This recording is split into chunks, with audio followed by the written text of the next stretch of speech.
اور فضیلت الشیخ طارق حفظہ اللہ آپ بھی تشریف لے کر آئے. اسی طریقے سے مہمان خصوصی میں سعید بن حریث محترم مدعو ہیں، آپ بھی تشریف لے کر آئے. اب اس جلسے کی آغاز کے لیے، اس جلسے کی شروعات کے لیے میں رد کلام پاک کے لیے حافظ عبدالسلام بن عبد القدوس کو دعوت دیتا ہوں کہ وہ آئیں اور قرأت کلام پاک سے اس اجلاس کا آغاز ہے.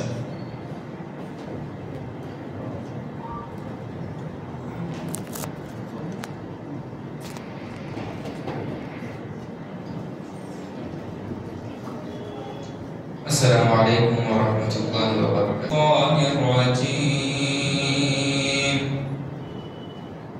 بسم اللہ الرحمن الرحیم.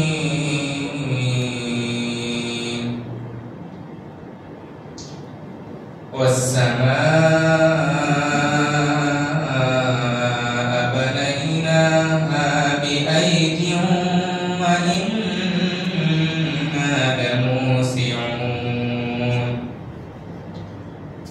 والأرض فرشناها فنعم الماهدون.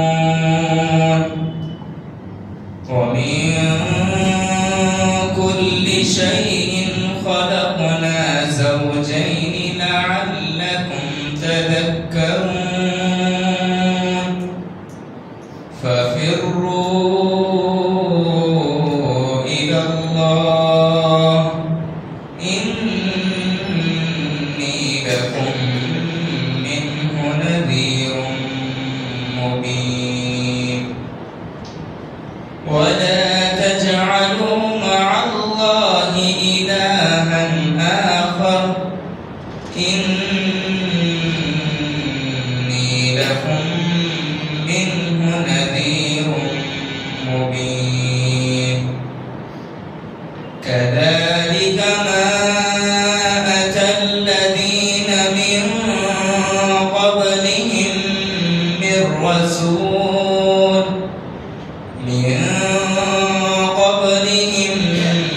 من رسول إلا قالوا ساحر أو مجنون أتواصوا به بل هم قوم طاغون.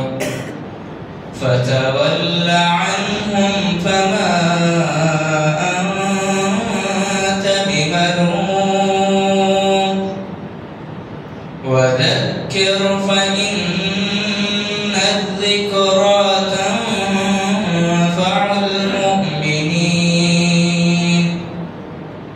وما خلقت الجن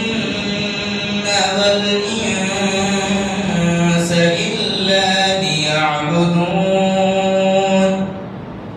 ما أريد منهم من رزق وما أريد أن يطعمون. إن الله هو الرزاق ذو القوة المتين. فإن للذين ظلموا ذنوبا مثل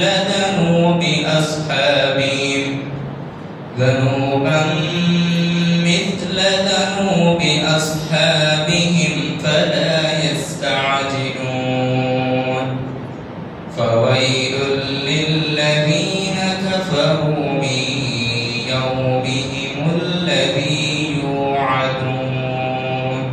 جزاك الله خير وأحسن الجزاء. السلام عليكم.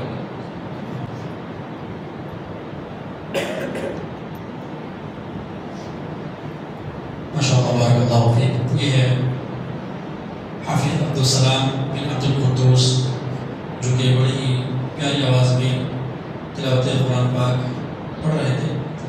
اب میں یہاں سے جلسے کا آغاز کرنے جا رہا ہوں اور سب سے پہلی مقرر اس کڑی میں فضیلۃ الشیخ حسن بیگ پیر کی حفظہ اللہ علیہ، شیخ کو مدعو کرنے سے پہلے میں یہ بتلا دوں کہ آج کا جو اجلاس عام ہے وہ بعنوان احکام و وسائل رمضان اس عنوان پر ہے، اور استقبال رمضان اس عنوان کو لے کر کچھ فتاوی وغیرہ بھی علماء کے موجود ہیں۔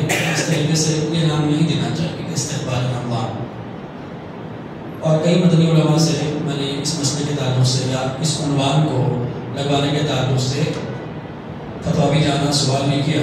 بہتر ہے کہ یہ اس طریقے کے ٹائٹلز یا عنوان ایسے مجالس کے لیے نہ دیا جائے، اس لیے کہ اکثر جماعت اسلامی یا ایسے فرقے وغیرہ جو کہ خاص طور پر جن فرقوں سے بدعت وغیرہ کی وہ آتی ہیں، وہ اس طریقے سے عناوین وغیرہ لگاتے ہیں۔ بہتر یہ ہے کہ احکام مسائل رمضان یا فضائل و مسائل رمضان اس یہ عنوان ہونا چاہیے، اور اس طریقے اس مسئلے کو لے کر گروپ وغیرہ میں بھی شیئر کیا گیا تھا، پتہ نہیں چینج کرنے کا وغیرہ کا کہا گیا تھا، لیکن پھر وہی استقبال رمضان ہی عنوان رکھا گیا ہے، تو استقبال رمضان نہیں بلکہ احکام و مسائل رمضان ہوگا انشاءاللہ۔ اور میں فضیلۃ الشیخ حسن بیگ پیر حفظہ اللہ کو مدعو کرتا ہوں کہ آپ آئیں اور آپ اپنے علم سے ہمیں استفادہ کریں۔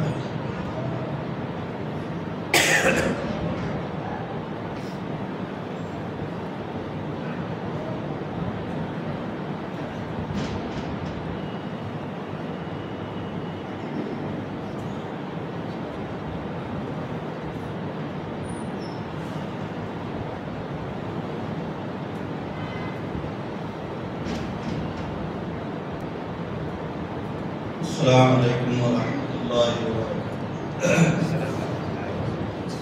محترم سامعین کرام، قبل اس کے کہ میں آپ کے سامنے کچھ باتیں رکھوں، ادباً اجتماع سے کہ یہ آپ حضرات جو ادھر ادھر مختصر بکھرے ہوئے ہیں، تو یہ اسلامی مجالس کا شعار اور اسلامی مجالس کا طریقہ نہیں ہے۔ ممکنہ حد تک جو لوگ معذور ہیں، جو دیوار نہیں چھوڑ سکتے ہیں، وہ نہ چھوڑیں، لیکن جو دیوار چھوڑ سکتے ہیں وہ دیوار چھوڑیں، قریب قریب آ جائیں، مختصر ہی صحیح لیکن جم کے بیٹھ جائیں، تاکہ مقررین کی دل جمعی رہے اور آپ سے دو بدو گفتگو رہے۔ جزاک اللہ، شکر اللہ۔ ان الحمد للہ نحمده ونستعينه ونستغفره ونؤمن به ونتوكل عليه ونعوذ بالله من شرور أنفسنا ومن سيئات أعمالنا من يهده الله فلا مضل له ومن يضلل فلا هادي له أشهد أن لا إله إلا الله وحده لا شريك له وأشهد أن محمدًا عبده ورسوله يا أيها الذين آمنوا اتقوا الله حق تقاته ولا تموتن إلا وأنتم مسلمون يا أيها الناس اتقوا ربكم الذي خلقكم من نفس واحدة وخلق منها زوجها منهما رجالا كثيرا ونساء واتقوا الله الذي تساءلون به والأرحام إن الله كان عليكم رقيبا يا أيها الذين آمنوا اتقوا الله وقولوا قولا سديدا يصلح لكم أعمالكم ويغفر لكم ذنوبكم ومن يطع الله ورسوله فقد فاز فوزا عظيما أما بعد فإن خير الحديث كتاب الله وخير الهدي هدي محمد صلى الله عليه وسلم وشر الأمور محدثاتها وكل محدثة بدعة وكل بدعة ضلالة وفي رواية كل ضلالة في النار قال رسول الله صلى الله عليه وسلم عن المغيرة بن شعبة سمعت النبي صلى الله عليه وسلم يقول إن كذبا علي ليس ككذب على أحد ومن كذب علي متعمدا فليتبوأ مقعده من النار. وقال عليه الصلاة والسلام كفى بالمرء كذبا أن يحدث بكل ما سمع أو كما قال عليه الصلاة والسلام. اور قسم کی تعریف حمد و ثنا بڑائی کبریائی پاکیزگی بزرگی اللہ جل جلالہ عما نوالہ کے لیے لائق زیبا و سزاوار ہے، جو اکیلا اس پوری کائنات کا مالک، خالق، مدبر اور قادر ہے. فعال لما یرید جس کی شان ہے، وَلَيْسَ كَمِثْلِهِ شَيْءٌ جس کی صفت ہے. اللہ پاک جو کہ سارے جہانوں کا مالک ہے، ہر طرح کا اختیار اسی کو ہے. درخت کے پتوں کا، پانی کے قطرات کا، زمین کے ذرات کا حساب اور علم اس کے پاس ہے.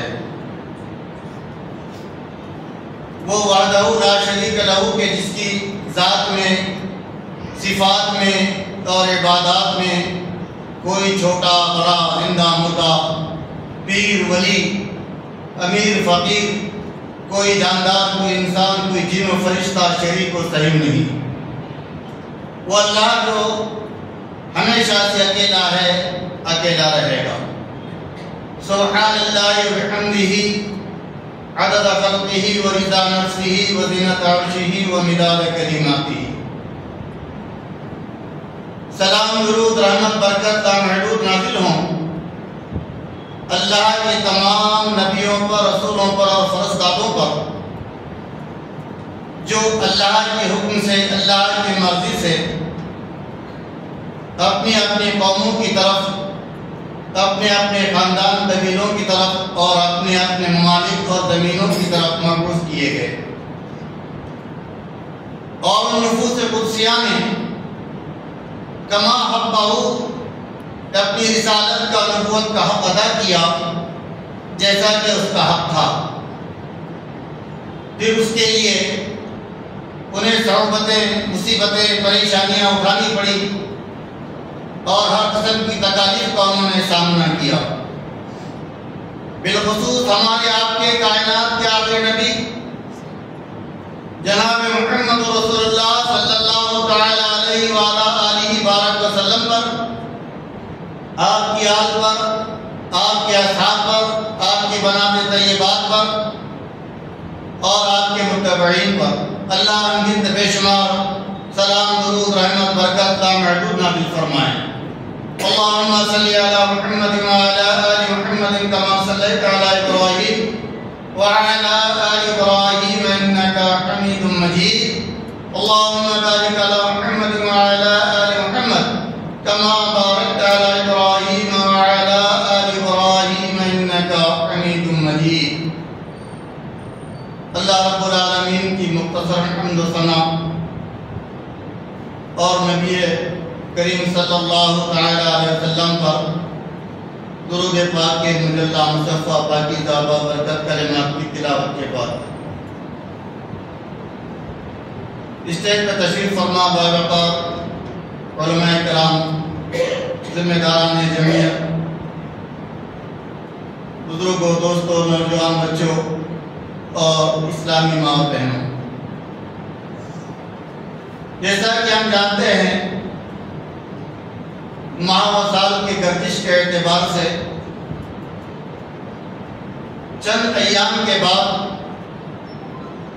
ایک بابرکت مہینہ شروع ہونے جا رہا ہے کہ جس کی آمد کی خوشی ہر اہل ایمان اپنے دل میں محسوس کرتا ہے کہ اس مہینے کے بعد وہ مہینہ جب آتا ہے تو اپنے ساتھ رحمتیں، برکتیں، سعادتیں اور نیکیوں کا خزانہ بھی لاتا ہے. جو بڑا بابرکت مہینہ ہے اور بڑی عظمتوں اور فضیلتوں والا بھی ہے۔ اس کی فضیلت کے لیے صرف اتنا کافی ہے کہ اللہ پاک نے اپنی آخری کتاب کو اس کائنات والوں کی رہنمائی اور ہدایت کے لیے نازل فرمایا۔ باقی ایام صیام کے مسائل، رمضان مبارک کی فضائل اور اس کے احکامات وغیرہ دیگر مقررین انشاءاللہ آپ کے سامنے واضح کریں گے۔ میں آج ایک نئی چیز کی طرف آپ کی توجہ مبذول کراؤں، اور دراصل مجھے حضرت حذیفہ بن یمان رضی اللہ تعالیٰ عنہ کی حدیث کو پڑھ کر یہ بات ذہن میں آئی۔ کہتے ہیں کہ کان الناس یسألون رسول اللہ صلی اللہ علیہ وسلم عن الخیر۔ حضرت حذیفہ بن یمان رضی اللہ تعالیٰ عنہ فرماتے ہیں کہ لوگوں کا یہ عالم تھا کہ اللہ کے نبی علیہ السلام سے وہ خیر کے بارے میں، بھلائی کے بارے میں، نیکیوں کے بارے میں پوچھا کرتے تھے۔ وَكُنْتُ أَسْأَلُهُ عَنِ الشَّرِّ، اور میرا معاملہ یہ تھا کہ میں برائی کے بارے میں پوچھتا تھا کہ برائی کس چیز میں ہے، ہلاکت کس چیز میں ہے، تباہی کس چیز میں ہے۔ مخافۃ ان یدرک، اس ڈر سے، اس خوف کی وجہ سے کہ کہیں میں انجانے میں ان برائیوں میں نہ پڑوں، اس ڈر سے میں اللہ کے نبی علیہ السلام سے شر اور برائی کے بارے میں پوچھا کرتا تھا۔ تو احکام صیام، فضائل رمضان انشاءاللہ علماء کرام بیان کریں گے۔ میں آپ کے سامنے وہ چیزیں بیان کروں گا کہ جو رمضان کی فضیلت کے نام پر، روزوں کی فضیلت کے نام پر کچھ موضوع، من گھڑت اور بناوٹی روایتیں جو خطبہ ممبر و محراب سے رمضان کی آمد یا رمضان میں بیان کرتے رہتے ہیں، اور جس کا چلن بڑا عام سا ہو گیا ہے، بالخصوص اب یہ اس موبائل کے دور میں کہ ہر آدمی کا فرض منصبی ہو گیا ہے کہ وہ صبح فجر کے ساتھ ہی فجر کی نماز میں مسجد میں حاضر ہو یا نہ ہو، لیکن آپ ان کا اگر وہ واٹس ایپ چیک کریں گے تو ضرور آپ کو ان کا میسج ملے گا جو دینیات پر مشتمل ہوگا، اسلامی میسج ہوگا۔ تو ہر آدمی اپنے فرض سمجھتا ہے کہ آئی ہوئی ہر بات کو، کچرے کو، کباڑے کو، خرابی کو، تباہی کو، موضوع کو، منکر کو، ضعیف کو آگے بڑھا دے، کیونکہ ہر آدمی میں نہ اس کی صلاحیت ہے کہ وہ حق اور ناحق کو پہچانے، اور نہ ہی اتنا کسی کے پاس وقت ہے اس کام کو جاننے اور پہچاننے کے لیے، مگر وہ چیز جو ہے روایتاً چلی آتی ہے اور عام سے عام تک ہوتی رہتی ہے۔ اور یہ بات جھوٹ میں داخل و شامل ہے، یہ کوئی معمولی بات نہیں ہے۔ نبی علیہ السلام نے فرمایا وَإِيَّاكُمُ الْكَذِبَ، لوگوں میں تم کو جھوٹ سے باخبر کرتا ہوں کہ دیکھو جھوٹ سے بچتے رہنا۔ کیوں؟ فَإِنَّ الْكَذِبَ يَهْدِي إِلَى الْفُجُورِ، اس لیے کہ جھوٹ آدمی کو آہستہ آہستہ شعوری اور غیر شعوری طور پر گناہوں میں مبتلا کرتا ہے۔ وَإِنَّ الْفُجُورَ يَهْدِي إِلَى النَّارِ، اور آدمی آہستہ آہستہ جب گناہوں میں پڑ جاتا ہے تو وہ دوزخ میں چلا جاتا ہے۔ یہ تو عام جھوٹ کا معاملہ ہے، عام برائی کا معاملہ ہے، عام کذب کا معاملہ ہے۔ لیکن بالخصوص اگر یہی جھوٹ نبی کریم صلی اللہ علیہ وسلم کی جانب منسوب کیا جائے اور قال رسول اللہ صلی اللہ علیہ وسلم کہہ کے منسوب کیا جائے، رسول اللہ صلی اللہ علیہ وسلم نے فرمایا یہ کہہ کے منسوب کیا جائے، اور عجیب یہ دور کیا کہنا چاہیے، اس کو دلیری کہیے یا بے غیرتی کہیے، باضابطے سیاہ ستاتی کتب میں سے کسی کتاب کو اس میں حوالہ ہوتا، نام ہوتا ہے بخاری، عام آدمی سنا رہتا ہے بخاری ہے اور حدیث نمبر فلاں اور فلاں، حالانکہ وہ حدیث وہاں ہوتی نہیں، مسلم حدیث نمبر فلاں اور فلاں، حالانکہ وہ حدیث وہاں ہوتی ہے۔ من گھڑت روایتوں کو امام بخاری، امام مسلم اور سیاستہ اصحاب کے مصنفین کے کھاتے میں ڈال دیا جاتا ہے۔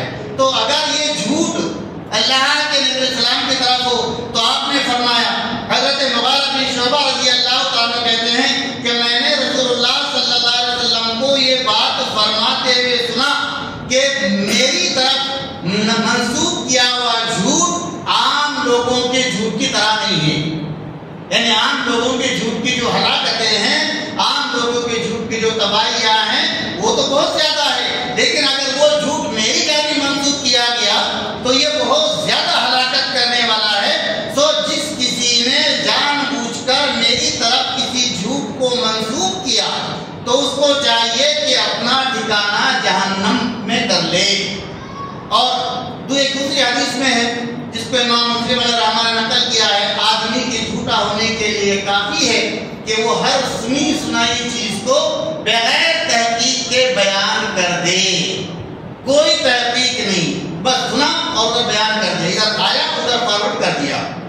تو یہ جو چیزیں تھی آدمی کے بڑی ہلاکت کے لیے ہیں۔ عام طور پر جو روایتیں حدیثوں کے نام پر پیش کی جاتی ہے تو میں نے چند ایک کا اس میں سے انتخاب کیا، اس لیے کہ ضعیف روایت کے بارے میں راجح موقف یہی ہے ہمارے اسلاف کا کہ نہ وہ احکام و فضائل میں بیان کیے جا سکتے ہیں اور نہ وہ اعمال میں بیان کیے جا سکتے ہیں۔ بعض لوگ کہتے ہیں کہ بھائی آپ اس پہ مسائل مستنبط مت کرو، لیکن فضائل کے لیے چلتی ہے ضعیف روایتیں، نہیں، ہرگز نہیں۔ اسلاف کا یہ جو ہے مسلک نہیں رہا اور ان کا یہ منصب نہیں رہا۔ بشیر بن کعب ایک تابعی ہیں، کہتے ہیں کہ وہ حضرت سیدنا عبداللہ بن عباس رضی اللہ تعالیٰ عنہما کی محفل میں ہیں، تابعی ہیں، صحابی رسول کی محفل میں ہیں اور کہہ رہے ہیں قال رسول اللہ صلی اللہ علیہ وسلم، قال رسول اللہ صلی اللہ علیہ وسلم، یہ کہے گا تابعی موقوف روایت ہے، صحابی نہیں بیچ میں، ڈائریکٹ تابعی اللہ کے نبی صلی اللہ علیہ وسلم سے روایت کر رہے ہیں۔ حضرت عبداللہ بن عباس کے بارے میں آتا ہے کہ نہ انہوں نے اس کی طرف دیکھا اور نہ اس کی روایتوں کو سنا۔ یہ ہماری اسلاف کا موقف رہا ہے اور یہ نہ اس طرح سے جو ہے غلط روایتوں سے، حالانکہ سند کے اعتبار سے اور فن حدیث کے اعتبار سے یہ روایت موقوف کہلاتی ہے، اور وہ کہ یہ بھی زید کی قسم سے ہی آتی ہے۔ چنانچہ امام شافعی، امام احمد، امام بخاری، امام مسلم، امام سعد بن ابراہیم، امام عبداللہ بن مبارک، امام یحییٰ بن معین، امام ابو حاتم وغیرہ ضعیف روایات کو حجت نہیں گردانتے تھے۔ امام یحییٰ بن سعید القطان نے بعض مرسل روایات کے بارے میں فرمایا ہوا بمنزلۃ الریح، کہ اس کا معاملہ ایسا جیسے ہوا کی کوئی حقیقت ہے، تو لہذا ضعیف روایتوں کی بھی کوئی حیثیت نہیں ہوا کرتی ہے۔ روایات کا وجود امام احمد ابن حبان رحمۃ اللہ نے فرمایا ضعیف روایات کا وجود اور عدم وجود، یعنی اس کا ہونا یا نہ ہونا، یہ دونوں برابر ہے، اس کی کوئی حقیقت نہیں ہے۔ امام ناصر البانی رحمۃ اللہ علیہ نے فرمایا ہم دنیا کے مشرق و مغرب میں رہنے والے اپنے مسلمان بھائیوں کو یہ نصیحت کرتے ہیں کہ ضعیف احادیث پر مطلق طور پر عمل کرنا چھوڑ دیں اور صحیح ثابت شدہ احادیث پر ہی عمل کریں۔ ضرورت نہیں ہے کہ ضعیف روایت پر عمل کیا جائے، اللہ کے فضل سے ہر مسئلے میں، ہر معاملے میں اللہ کے نبی صلی اللہ علیہ وسلم کی صحیح روایتیں ہمارے پاس موجود ہیں اور اس پر عمل کیا جا سکتا ہے اور اسی پر عمل کیا جانا چاہیے۔ چنانچہ ضعیف منکر ضعیف روایتوں میں سے نمبر 1، اگر لوگ رمضان کی فضیلت جان لیں تو میری امت سارا سال رمضان رہنے کی خواہش کرے گی۔ یہ روایت عام طور پر بیان کی جاتی ہے کہ اگر میری امت رمضان کی عظمت، اس کی فضیلت کو جان لے تو ان کی تمنا، ان کی خواہش ہوگی کہ سارا سال جو ہے رمضان ہو جائے۔ یہ روایت موضوع ہے، من گھڑت ہے۔ میں صرف احکامات اس کا حکم بیان کروں گا، اگر کسی ساتھی کو دلیل کی ضرورت ہے تو بعد میں مل لے، انشاءاللہ دلیل بھی دی جائے گی۔ تو حکم حدیث کا یہ ہے، یعنی حدیث کے نام پر جو چیز بیان کی جا رہی ہے کہ یہ چیز جو ہے موضوع یعنی من گھڑت ہے۔ نمبر 2، ہر چیز کی زکوٰۃ ہوتی ہے اور جسم کی زکوٰۃ روزہ ہے، یہ بھی عام طور پر بیان کی جاتی ہے۔ یہ حدیث بھی عام طور پر خطبہ بیان کرتے ہیں تو حکم کے اعتبار سے یہ روایت ضعیف ہے۔ نمبر 3، روزے رکھو صحت پاؤ، یہ روایت کی زبان سے خلائق ہے، لوگ اس کو عام طور پر بیان کرتے پھرتے ہیں۔ یہ روایت موضوع یعنی من گھڑت ہے۔ نمبر 4، روزے دار پر عصر کے بعد گناہ نہیں لکھا جاتا۔ کتنے مزے کی باتیں لکھی، روزے دار پر عصر کے بعد گناہ نہیں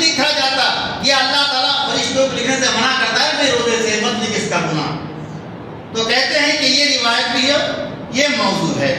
نمبر 5، رجب اللہ کا مہینہ ہے، شعبان میرا مہینہ ہے اور رمضان میری امت کا مہینہ ہے۔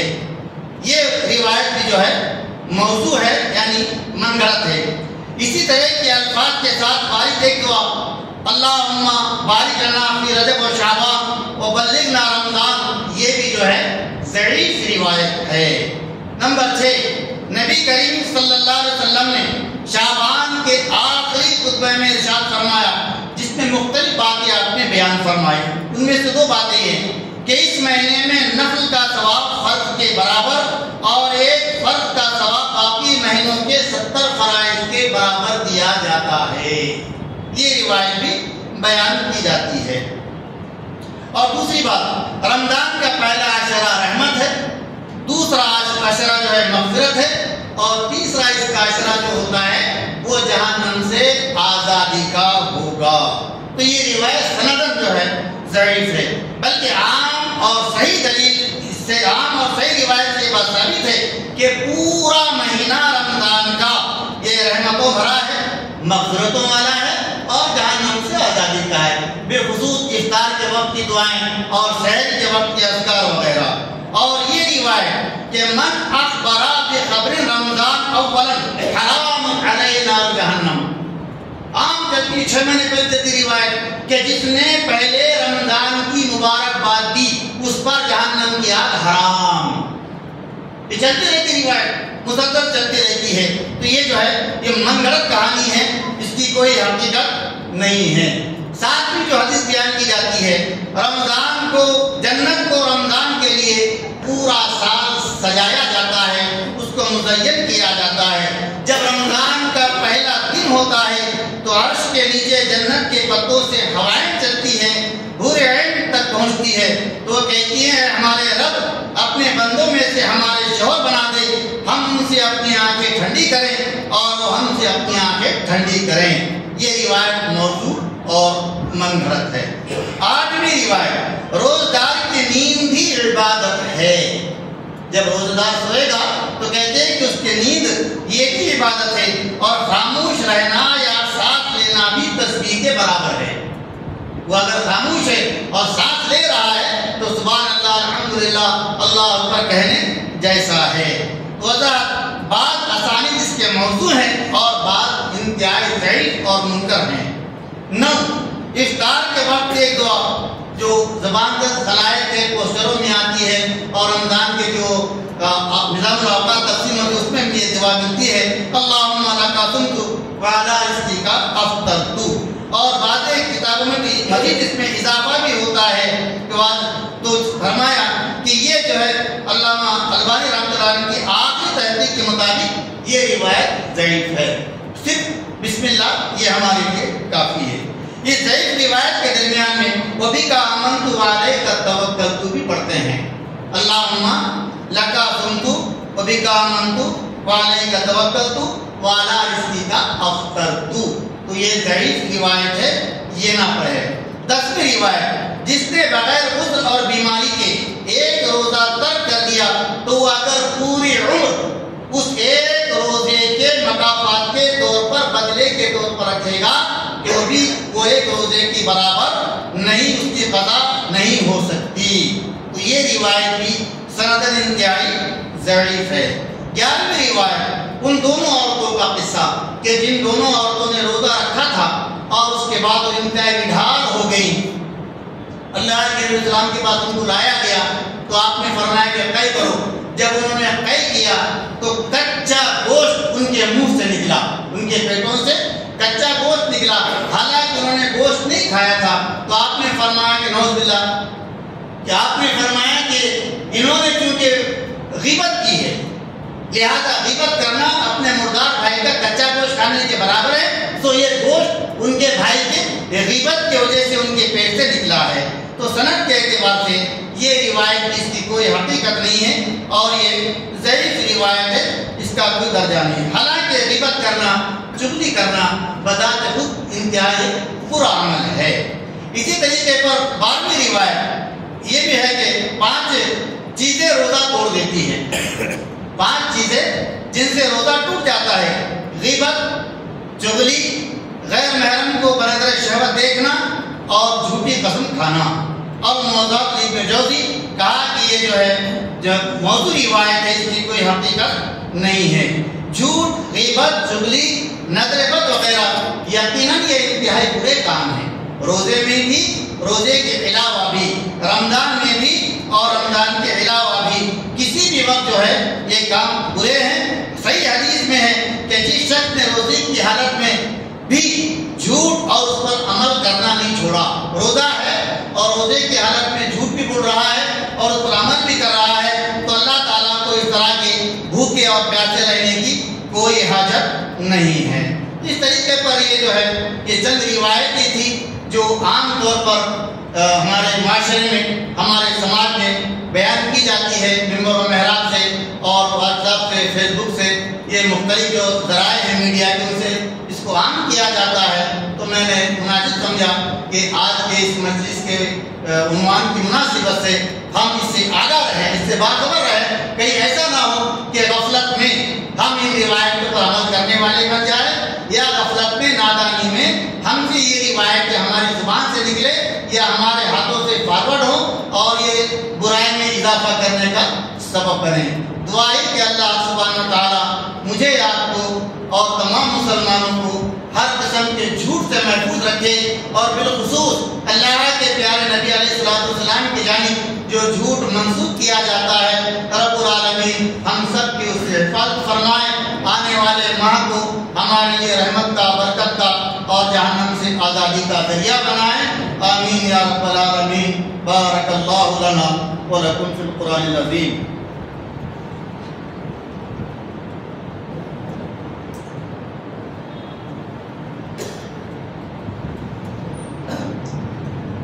جزاکم اللہ خیر، احسن اللہ علیکم۔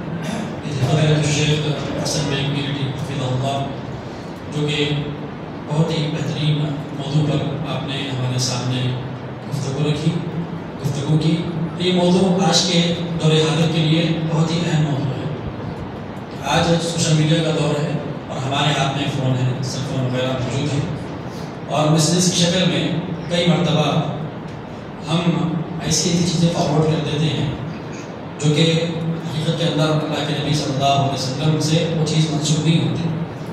اللہ رب العالمین نے قرآن مجید میں ارشاد فرمایا، یا ایھا الذین آمنوا ان جاءکم فاسق بنبأ فتبینوا، اے ایمان والو اگر تمہارے پاس کوئی خبر آ جائے، کوئی خبر لے کر آنے والا خبر لے کر آئے، فتبینوا، اس کے بارے میں آپ تفتیش کریں، کیا یہ بات صحیح ہے یا نہیں، کیا جو میسج آپ کے پاس پہنچا ہے صحیح ہے یا نہیں ہے۔ اگر آپ سوچے سمجھے بغیر اس میسج کو آگے بڑھاتے ہیں، اور جو کہ اللہ کے نبی صلی اللہ علیہ وسلم کی حدیث نہیں ہوتی، اور لوگ سمجھتے ہیں کہ وہ اللہ کے نبی صلی اللہ علیہ وسلم کی حدیث ہے، تو پھر آپ کے جھوٹے ہونے کے لیے یہ کافی ہے۔ اور اللہ کے نبی علیہ السلام نے کیا فرمایا حدیث کے اندر، من کذب علی متعمدا فلیتبوأ مقعدہ من النار۔ اللہ کے نبی نے فرمایا کہ جو مجھ پر جھوٹ بول دے عمدن، تو اس کا ٹھکانہ جہنم میں ہے۔ تو گویا کہ ہم ایسے جس جو کہ اللہ کے نبی صلی اللہ علیہ وسلم سے جن کا ثبوت نہیں ہے، ہم ایسے چیزوں کو اگر فارورڈ کرتے ہیں، تو پھر اگر وہ جھوٹ ہے، حدیث موضوع ہے، ضعیف ہے، تو پھر اس کے قصوروار ہم ٹھہریں گے۔ جتنے حدیث شیخ محترم نے ابھی ذکر کی خاص طور پر، وہ سارے کے سارے موضوع اور منگرت حدیث ہیں۔ اگر آپ کے میسیج وغیرہ میں، آپ کے پاس واٹس ایپ وغیرہ میں اگر یہ حدیث اگر آئے، تو آپ سمجھ جائیں کہ جتنے حدیث بھی پڑھی گئی ہیں وہ سارے کے سارے ضعیف اور منگرت اور موضوع روایت ہیں۔ میں شیخ محترم کا تہہ دل سے شکریہ ادا کرتا ہوں کہ شیخ نے بہت ہی بہترین موضوع کو چنا ہے اور دور حاضر کے لیے بڑا بہترین موضوع ہے۔ اس کے بعد میں فضیلت الشیخ حامد سلفی مدنی حفظہ اللہ کو مدعو کرتا ہوں کہ آپ آئیں اور اپنے موضوع پر گفتگو کریں۔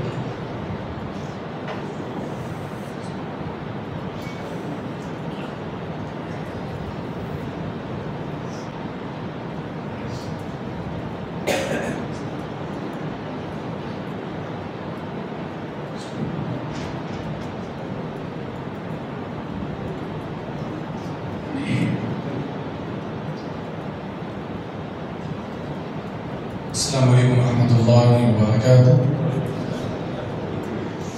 الحمد لله وحده والصلاة والسلام على من لا نبي بعده وأشهد أن لا إله إلا الله وحده لا شريك له وأشهد أن محمدا عبده ورسوله أما بعد فأعوذ بالله السميع العليم من الشيطان الرجيم بسم الله الرحمن الرحيم يا أيها الذين آمنوا كتب عليكم الصيام كما كتب على الذين من قبلكم لعلكم تتقون أياما معدودات فمن كان منكم مريضا أو على سفر فعدة من أيام أخر وعلى الذين يطيقونه فدية طعام مسكين فمن تطوع خيرا فهو خير له وأن تصوموا خير لكم إن كنتم تعلمون شهر رمضان الذي أنزل فيه القرآن هدى للناس وبينات من الهدى والفرقان فمن شهد منكم الشهر فليصم ومن كان مريضا أو على سفر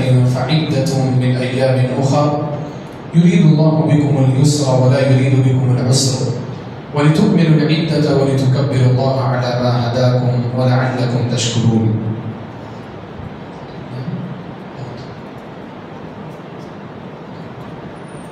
رب اشرح لي صدري ويسر لي أمري واحلل عقدة من لساني يفقهوا قولي سبحانك لا علم لنا إلا ما علمتنا إنك أنت العليم الحكيم رب يسر ولا تعسر وتمم بالخير وبك نستعين يا فتاح رب زدني علما.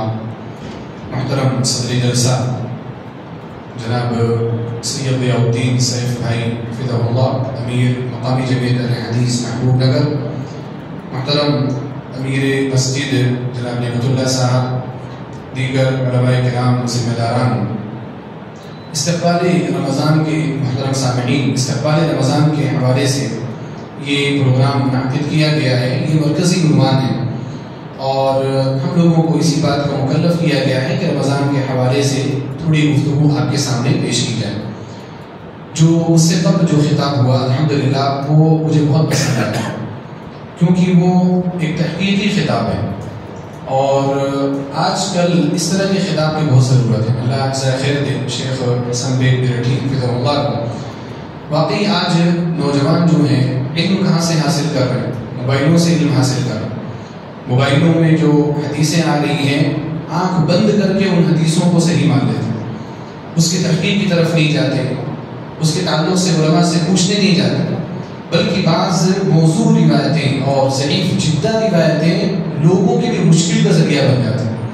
لوگ اس کو حقیقت سمجھ رہے ہوتے ہیں، اللہ کے رسول صلی اللہ علیہ وسلم کا کلام سمجھ رہے ہوتے ہیں، اس حدیث کی بنا پر ولا اور برا کے مسائل پیدا کر دیتے ہیں، حالانکہ وہ حدیث جو ہے وہ سرے سے نبی صلی اللہ علیہ وسلم سے ثابت ہی نہیں ہوتی. تو اس طرح کے خطابات ہونے چاہیے ہر موضوع اور ہر مناسبت کے لحاظ سے کہ اس مناسبت کے حوالے سے جو باتیں غلط طور پر عوام کے درمیان مشہور ہیں ان باتوں کو پیش کیا جانا چاہیے اور ان کی غلطی کو واضح کرنا چاہیے. تو وہ خطاب الحمدللہ بہت بہترین تھا. میں بھی اسی تعلق سے استقبال رمضان کے تعلق سے انشاءاللہ چند اہم باتیں مختصر وقت میں میرا جو وقت ہے وہ آدھا گھنٹہ ہے، انشاءاللہ اسی میں آپ کو چند چیزیں سمجھانے کی کوشش کروں گا. محترم حاضرین، رمضان مبارک کا جو مہینہ ہے اس کی برکتیں، اس کی رحمتیں اور اس کی فضیلتیں ہم سب کے نزدیک واضح ہیں.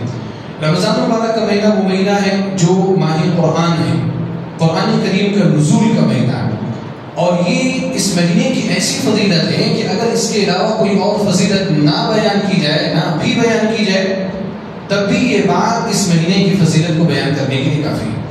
اللہ سبحانہ و تعالیٰ نے قرآن کریم میں صرف ایک جگہ نہیں کئی جگہ اس بات کا تذکرہ کیا. اللہ تعالیٰ نے فرمایا اِنَّا أَنزَلْنَاهُ فِي لَيْلَةٍ مُبَارَكَةٍ، ہم نے اس قرآن کریم کو بابرکت رات میں نازل کیا. اللہ تعالیٰ نے فرمایا کہ اِنَّا أَنزَلْنَاهُ فِي لَيْلَةِ الْقَدْرِ، ہم نے اس قرآن کو لیلۃ القدر میں نازل کیا. اور اس لیلۃ القدر کی عظمت کو بیان کرتے ہوئے اللہ تعالیٰ نے ہم سے سوال کر لیا وَمَا أَدْرَاكَ مَا لَيْلَةُ الْقَدْرِ، تمہیں کیا معلوم کہ لیلۃ القدر کیا ہے، شب قدر کیا ہے؟ پھر اللہ سبحانہ وتعالیٰ نے خود اس کا جواب دیا، کہا لیلۃ القدر خیر من الف شہر، قدر کی رات 1000 مہینوں کی عبادت سے بہتر ہے. کیلکولیشن کرتے ہیں ہمارے یہاں کچھ لوگ 80 سال 82 سال. اللہ رب العالمین نے جب بہتر کہہ لیا تو کیلکولیشن کی ضرورت ہی نہیں.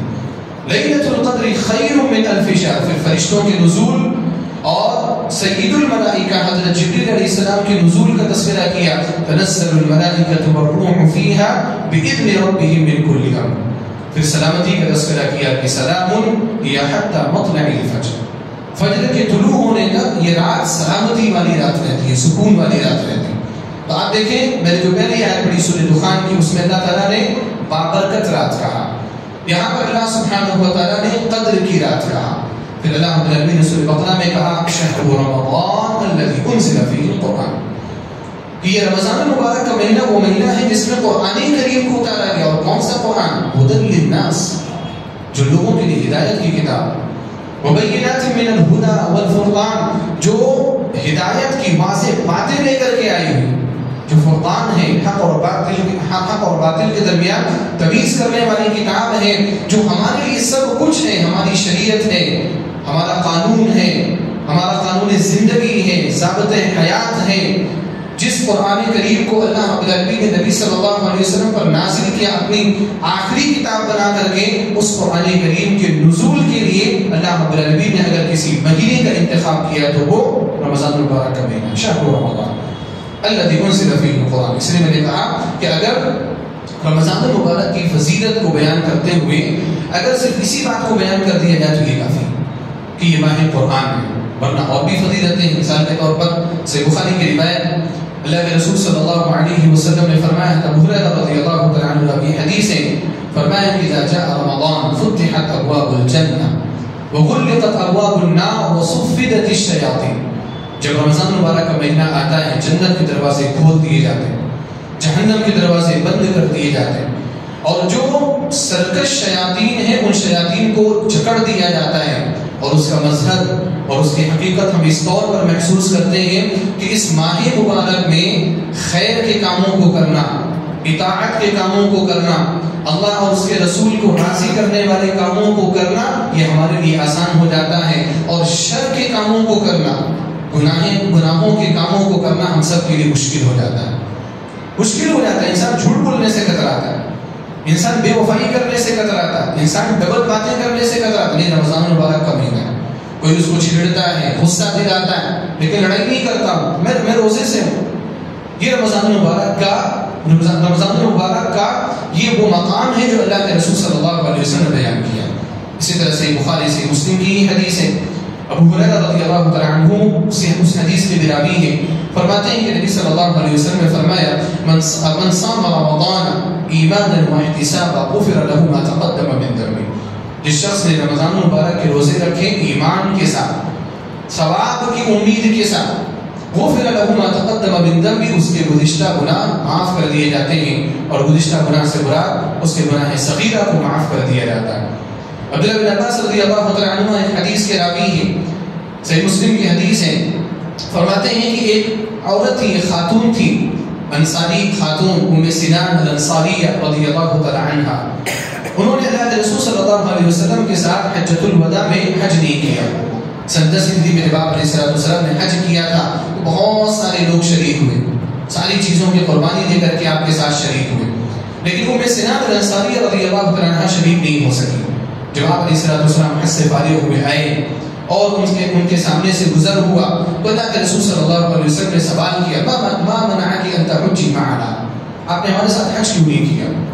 تو ام سنان الانصاریہ رضی اللہ تعالی عنہا نے عذر بتایا، وجہ بتایا. انہوں نے کہا کہ ہمارے گھر میں 2 اونٹ تھے، ایک اونٹ کو لے کر کے ہمارے شوہر چلے گئے حج کرنے کے، اب دوسرے اونٹ کو اگر میں لے کر کے چلی جاتی تو میرے گھر میں جو خادم ہیں اور دیگر افراد ہیں ان کے پانی کا انتظام نہیں ہو پاتا.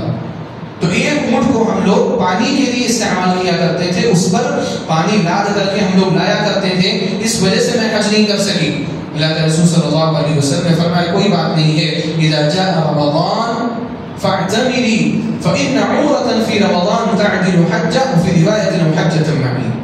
آپ علیہ السلام نے فرمایا کہ جب رمضان مبارک آ جائے تو آپ عمرہ کر لینا، کیونکہ رمضان مبارک میں عمرہ کرنا یہ حج کے برابر درجہ رکھتا ہے. بلکہ بعض روایت میں سے مسلم میں ہی دیگر الفاظ میں ہے کہ فإن عمرة في رمضان تعدل حجة معي، رمضان المبارک میں عمرہ کرنا اللہ کے رسول صلی اللہ علیہ وسلم کے ساتھ حج کرنے کے برابر درجہ رکھتا ہے. یہ چند فضائل میں نے آپ کے سامنے ذکر کیے، ورنہ ماہ مبارک کے اور بھی بہت سارے فضائل ہیں۔ دوسری چیز کی طرف میں آتا ہوں، یہ جو ماہ مبارک ہے، اس ماہ مبارک کے روزے ہمارے اوپر فرض کیے گئے۔ خوب غور سے سنیں کہ ماہ مبارک کے روزے ہمارے اوپر فرض کیے گئے، فرض واجب، یعنی اس میں کسی کو کوئی آپشن نہیں ہے، کوئی آپشنل چیز نہیں۔ شروع میں تھا، شروع اسلام میں یہ تھا، جب رمضان المبارک کے روزے فرض ہوئے تھے تو اختیار تھا، کوئی بھی ہو، کسی بھی عمر کا ہو، کوئی عذر ہو نہ ہو، اگر وہ چاہے تو روزہ رکھ لے، اگر وہ چاہے تو فدیہ دے۔ اللہ رب العالمین نے فرمایا وَعَلَى الَّذِينَ يُطِيقُونَهُ فِدْيَةٌ طَعَامُ مِسْكِينٍ، وہ لوگ جو روزہ رکھنے کی طاقت رکھتے ہیں لیکن پھر بھی نہیں رکھنا چاہتے، فدیہ، ان کے اوپر فدیہ ہے، ایک مسکین کو کھانا کھلاتے۔ اور پھر وہاں پر اللہ سبحانہ وتعالیٰ نے تنبیہ کی وَأَن تَصُومُوا خَيْرٌ لَكُمْ إِن كُنتُمْ تَعْلَمُونَ، اگر تم روزہ رکھو تو یہ زیادہ تمہارے لیے بہتر ہے اگر تمہیں اس بات کا علم۔ پہلی مرتبہ روزہ فرض ہوا تھا، اس لیے اللہ سبحانہ وتعالیٰ نے اختیار دیا، لیکن اس کے بعد یہ حکم منسوخ ہو گیا، اور اگلی آیت اس حکم کی ناسخ ہے۔ اس میں اللہ رب العالمین نے فرمایا فَمَنْ شَهِدَ مِنْكُمُ الشَّهْرَ فَلْيَصُمْ، اب تم میں سے جو شخص بھی اس ماہ مبارک میں حاضر رہے تو اس کے اوپر روزہ رکھنا فرض ہے، اس کو روزہ رکھنا ہے۔ اور اسی چیز کو اللہ رب العالمین نے اس سے پہلے شروع میں بیان فرمایا یا ایھا الذین آمنوا، اے وہ لوگوں جو ایمان لے کر کے آئے۔ خطاب دیکھیے کس سے، خطاب کس سے ہے؟ یا ایھا الذین آمنوا، اے وہ لوگوں جو ایمان لے کر کے آئے۔ ہم میں سے ہر شخص کا دعویٰ ایمان کا دعویٰ، ہر شخص کا۔ اگر کسی سے آپ پوچھیں بھئی آپ مومن نہیں ہیں، ناراض ہو جائے گا آپ سے، لڑائی کرنے لگ جائے گا، غصہ ہو جائے گا، ارے آپ میرے ایمان کے بارے میں سوال کر رہے ہیں، آپ میرے اسلام کے بارے میں سوال کر رہے ہیں۔ اللہ سبحانہ وتعالیٰ نے خطاب کیا، کیا کہا؟ یا ایھا الذین آمنوا، اے وہ لوگ جو ایمان لے کر کے آئے، اے مومنو، ایمان کا دعویٰ ہے تو سنو کیا ہے؟ کتب علیکم الصیام، تمہارے اوپر روزے فرض کیے گئے، کما کتب علی الذین من قبلکم، جیسا کہ تم سے پہلے والے لوگوں پر بھی روزے فرض کیے گئے۔ اہل علم نے، مفسرین نے ذکر کیا کہ یہ اللہ تعالیٰ نے کیوں کہا کہ جیسا کہ تم سے پہلے والے لوگوں پر روزے فرض کیے گئے، تاکہ ہمارے لیے اس ماہ مبارک کے روزوں کو رکھنا آسان ہو جائے۔ اللہ تعالیٰ ذہنی طور پر ہمیں تیار کر رہا ہے، مینٹلی پریپیئر کر رہا ہے اللہ سبحانہ وتعالیٰ، کیونکہ اگر انسان یہ سوچے گا کہ نہیں روزے ہمارے اوپر فرض ہوئے تو اس کو لگے گا کہ ہمیں مشقت میں ڈالا گیا، ہمیں تکلیف میں ڈالا گیا۔ لیکن جب یہ معلوم ہوگا کہ نہیں یہ کوئی ہمارے لیے کوئی نئی چیز نہیں ہے، ہم سے پہلے والے لوگوں پر بھی روزے فرض تھے، تو اس کے لیے اس چیز کو قبول کرنا ذرا آسان ہو جائے گا۔ دیکھو اللہ رب العالمین کی حکمت، اللہ سبحانہ وتعالیٰ نے کیسے ہمارے لیے ایک حکم بھی دیا اور پھر اللہ رب العالمین نے اس کو آسان بھی کیا۔ کما کتب علی الذین من قبلکم، یہ الگ بات ہے کہ ماہ رمضان کے روزے فرض تھے یا نہیں تھے، کیسے نہیں تھے، وہ الگ چیز ہے، لیکن روزے فرض تھے، روزہ رکھنا ضروری تھا ان کے لیے۔ پھر اللہ رب العالمین نے فرمایا لعلکم تتقون، تاکہ تم تقوی شعار بن جاؤ۔ اللہ تعالیٰ نے کہا کتب علیکم الصیام، تمہارے اوپر روزے فرض کیے گئے۔ اب یہ جو بات میں نے آپ کے سامنے رکھی اور آپ کو میں نے پوائنٹ کرنے کے لیے کہا، سب سے پہلی چیز کیا؟ یا ایھا الذین آمنوا، اور اس کے بعد میں نے کہا کہ رمضان کے روزے فرض ہیں، اور اس سے پہلے میں نے کہا اس بات کو یاد رکھنا کہ رمضان کے روزے کیا ہے؟ فرض ہیں، کوئی آپشنل نہیں ہے، اختیاری نہیں ہے۔